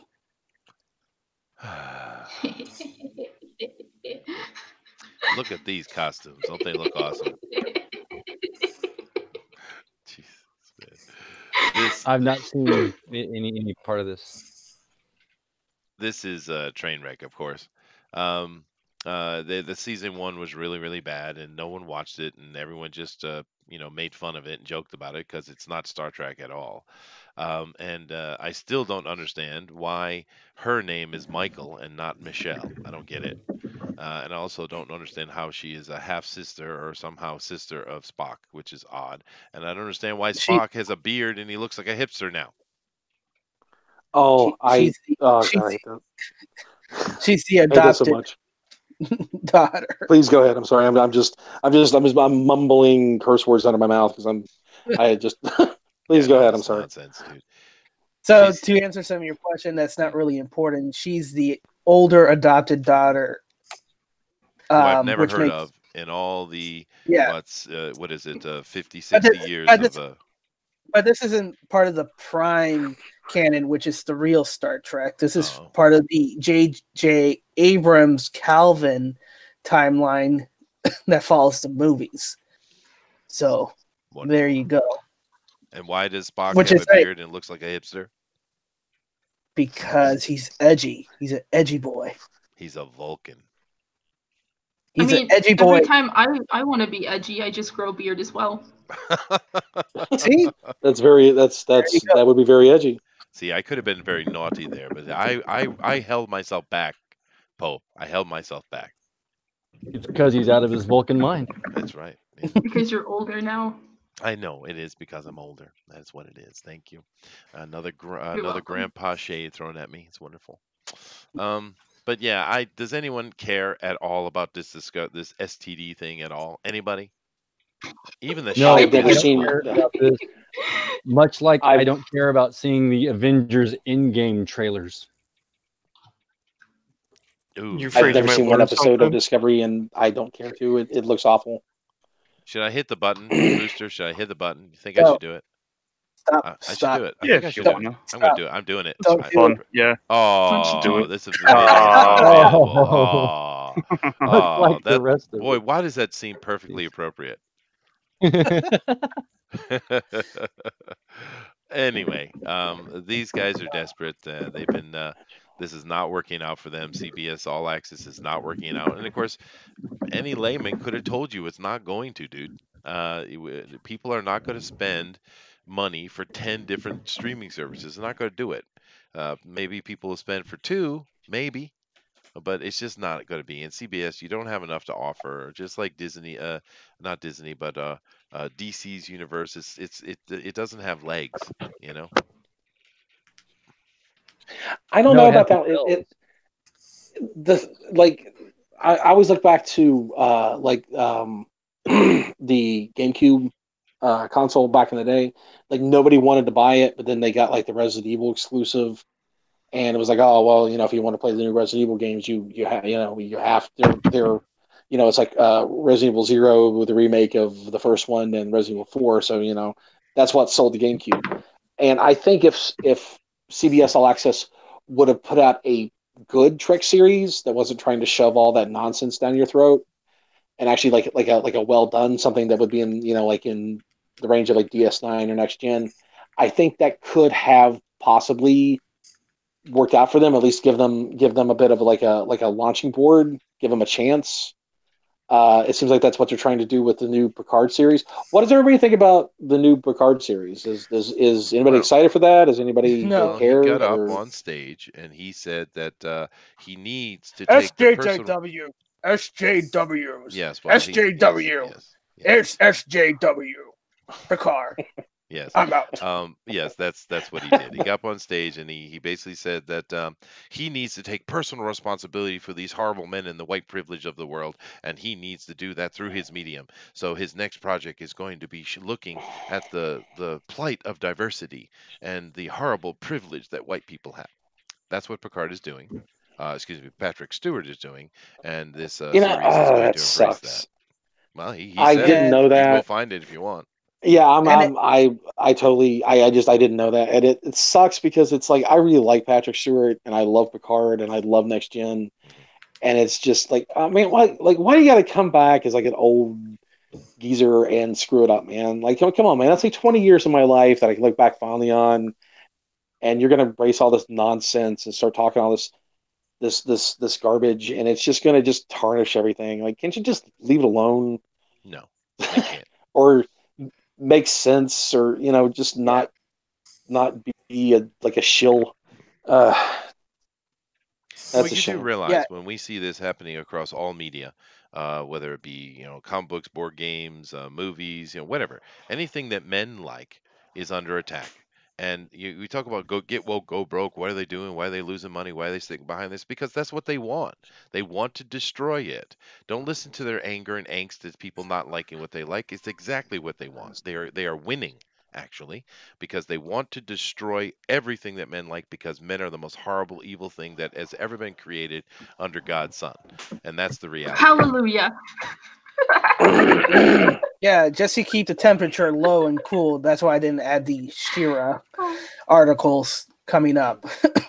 I'm just telling you, that's what's going on, right? Yeah. We all know it. So- I can't disagree with anything that you said. And apparently as a man, I apologize for being the root of all evil, and for every war that's ever existed, or whenever somebody stumps their toe. It's just Well, it's I'll as forgive you. as the only woman in this chat, I will accept cupcakes and cookies. All right. There So you go. Okay, if well, you see, guys that's- want to keep apologizing, please, I'll send you my details, and you can send me some cupcakes. I'll just have Please. to. Okay. Oh, awesome. I will do that. And as hopes of paying reparations for just me being born with a penis. That's It's not enough. Oh no. Oh, They that's- gotta be that's- like red velvet cupcakes, man. Ooh, red velvet. Okay, Very okay. good. I'll make a point. I'll have like sticky notes whenever I wake up to whenever I go in the bathroom and look at the mirror in the morning, Yes. just to look at myself and go, "Hey, man, you know what? Screw you. Yes, Screw you for everything you've done. Yeah, screw you. Screw But, you because the world sucks." the recent Gillette commercial is a perfect example. It's a microcosm Oh, of what's geez. happening, right? Now they could have easily, because if you look it up, you'll find that Gillette is the most popular razor for men, but it's also the most popular razor for women. And although worldwide, more when men use razors than women, it's not that big a disparity, because women, especially in the Western world, tend to use quite a bit of razors, right? So they could have easily come out with a commercial that was for their Gillette Venus, which is their ladies razor, and they could have come out and they could have done a big "Yay woman, you go girl" type of thing. Fine, no problem, and I'm sure they have done that. But that's not what they did. They came out with something specifically targeting men, white men in particular, because if you go back and watch that, the white men are the ones doing all the bad things, and the Yeah. colored men, whatever they may be, are the ones that are stopping them. Oh no, you can't do that, or you shouldn't do that. It's a not only attack against men, it's an attack about white men particularly, which is odd in and of itself. But that's what they decided to do. They thought that was a good move, right? And this is just what we're seeing everywhere all the time, and it's nonsense that I should even be talking about it. Why does this conversation even exist?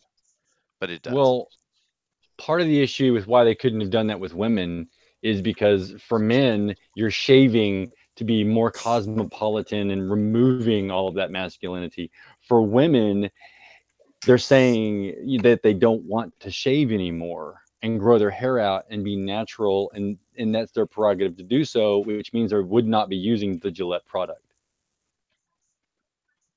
Okay. But you Let's get my hope. That's why you point. can't advertise to, you can't market to that. Women that do not shave their legs and armpits are lazy. Alright, I'm just gonna say that now. Okay, all right. Well, I'm not going to touch that one, but Yeah. Oh, Um, you're just misogynistic. Yeah. Well, no. I'm What it's I just true. meant, misogynistic. Yes. what I meant Thank is, God. you can go to even what we would consider a third world country, which the things that the meaning of that is actually changing in the modern world, because of the global growth and stuff. But you go to a country even that you would consider third world, and you can find Gillette razors everywhere, right? But culturally, the concept of women shaving is not universal. And therefore, No, that's why no, I no, made it's that absolutely comment. not. Yeah, Yeah, that's why I said that. So, yeah. And then plus, I need to be lectured about my behavior from, the company that I buy razors from.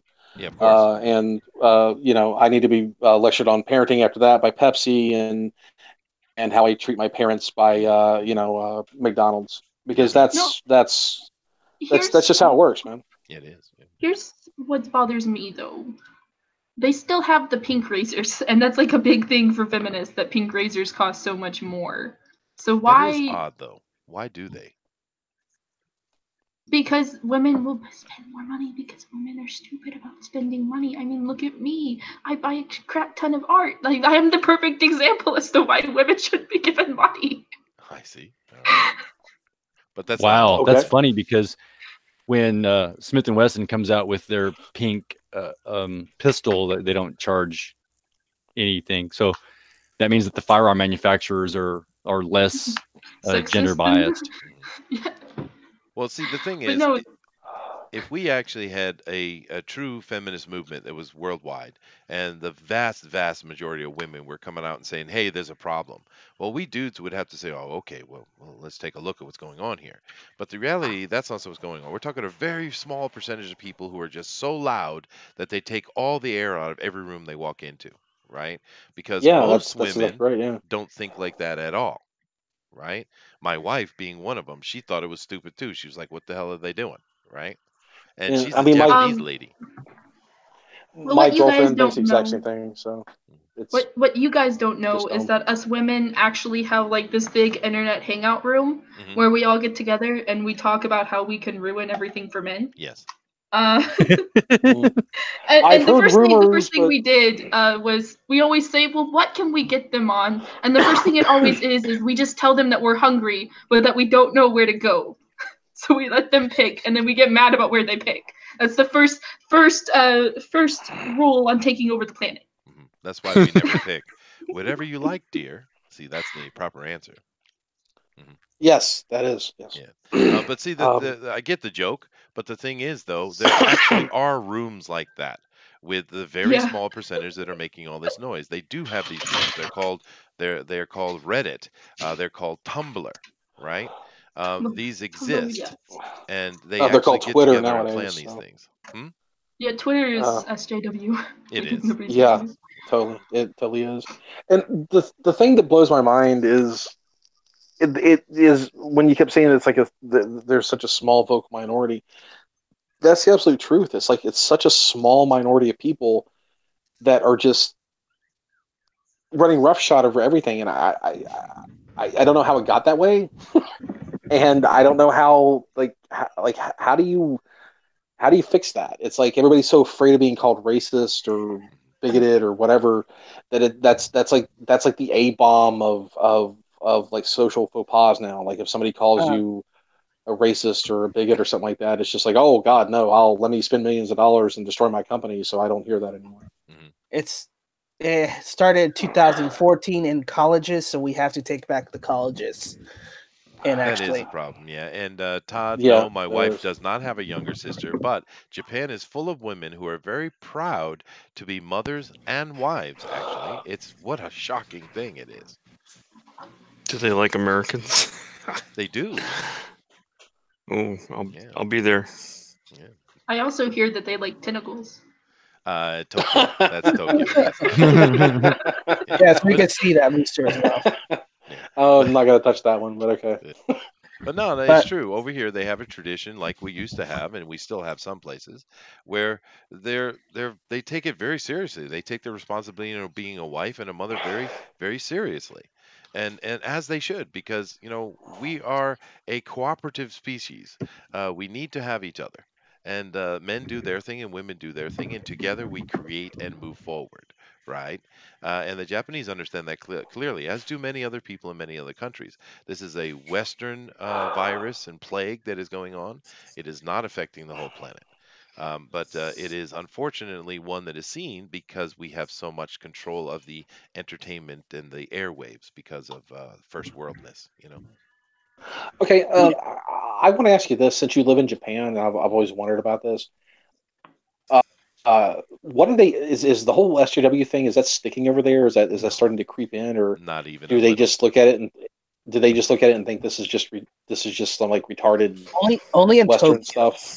Not Only in even in Tokyo. Tokyo, actually. Um, but no, they just have a laugh at it. A lot of people around the world have a laugh at America because we do foolish things all the time. So, laughing at America is a pretty easy thing to do. And of course, they have incentive to do it because we're on top of it. We're the hub of the planet, hub of civilization as the world is now. So, of course, they have this incentive to want to bring down the king. That's a standard thing. Plus, we do a lot of silly stuff like this that makes us very laughable. Tokyo, of course, is certainly odd, but even there, we don't have SJW things over here at all, and because it doesn't make sense. And Japanese are extremely practical and logical in everything they do. I mean, it is what I it Mm, wish is. some of that would spread over here. Well, Jeez. keep in mind, like we mentioned, it's a small group. But it's just they're causing a lot of angst. Most people in the West think it's silly too, but they're just too busy living their life, raising their family, to go and Yeah, take some extra time to go and deal with this nonsense. That's the problem, right?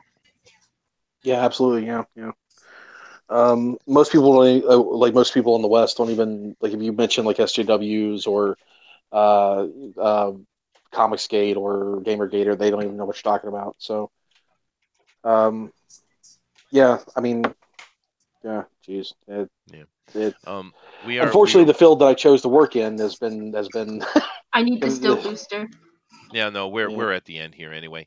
But I All just right. want to cover a couple of these comments before we get off. Of course, we're not saying anything anybody doesn't know. It's just getting it off our chest and feeling better, I suppose. But John Daly Game and System says, suggest somewhere super expensive and too fancy for whatever they are wearing. Then the woman will suggest fast food. Problem solved. Tactics. Uh, Jiminy Cricket says, I got that I got that way because people choose to remain silent and tolerate it. Yep. The way to stop it is to call it out whenever it happens, and make those doing it too scared to continue. Unfortunately, that's what has to happen. The majority of the Western people who are busy, moving society forward by doing what they do, to take their precious time and to go and deal with these silly little rich kids that have nothing but time on their hands, because that's what these asses are, right? Yes, and I know. Ding. Thundero says they infiltrate positions of influence. Then everyone just kept caving in over and over and over and over and over.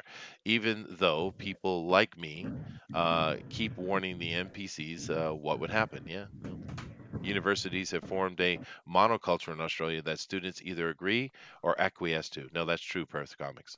Thundera continues. He says, the next one, Chester, it only takes a small number of normal people to overrun these industries. Yeah, yeah, and that's just what's going to have to happen. And the normies are going to have to stand up and deal with it. It's the way it always happens. The problem is sometimes, although I think we're in a very different time right now, but sometimes those things end up leading to actual physical conflict, which can erupt into true war. So hopefully that is not something that we're heading toward, even though a lot of people seem to want to suggest that. Preach it, Nick W says. Preach it. Well, I guess I've got myself on a tangent here. But nevertheless, we do need to get out of here. And we appreciate our guest here, Travis. Thank you for joining us. Of course, we Oh well, appreciate thank you guys for having me. everybody else on here, man. Yeah, it was really cool, and you're a really good artist. So we're definitely going to be in touch with you to hopefully you'll come over and do some work with us. But anybody have Oh, anything that else would be want to say fantastic. before we get out of here? I would just like to say it was thanks everybody for having me, and it was great meeting everyone, and I had a great time. Awesome, dude. Young Justice. Young Justice. I guess. Okay. All right. All right. All right, Denali, go ahead and take us out, man. All right. As always, your perception shapes your reality, so always make it a good one. Namaste. Gesundheit. Awesome. Later, guys. You later.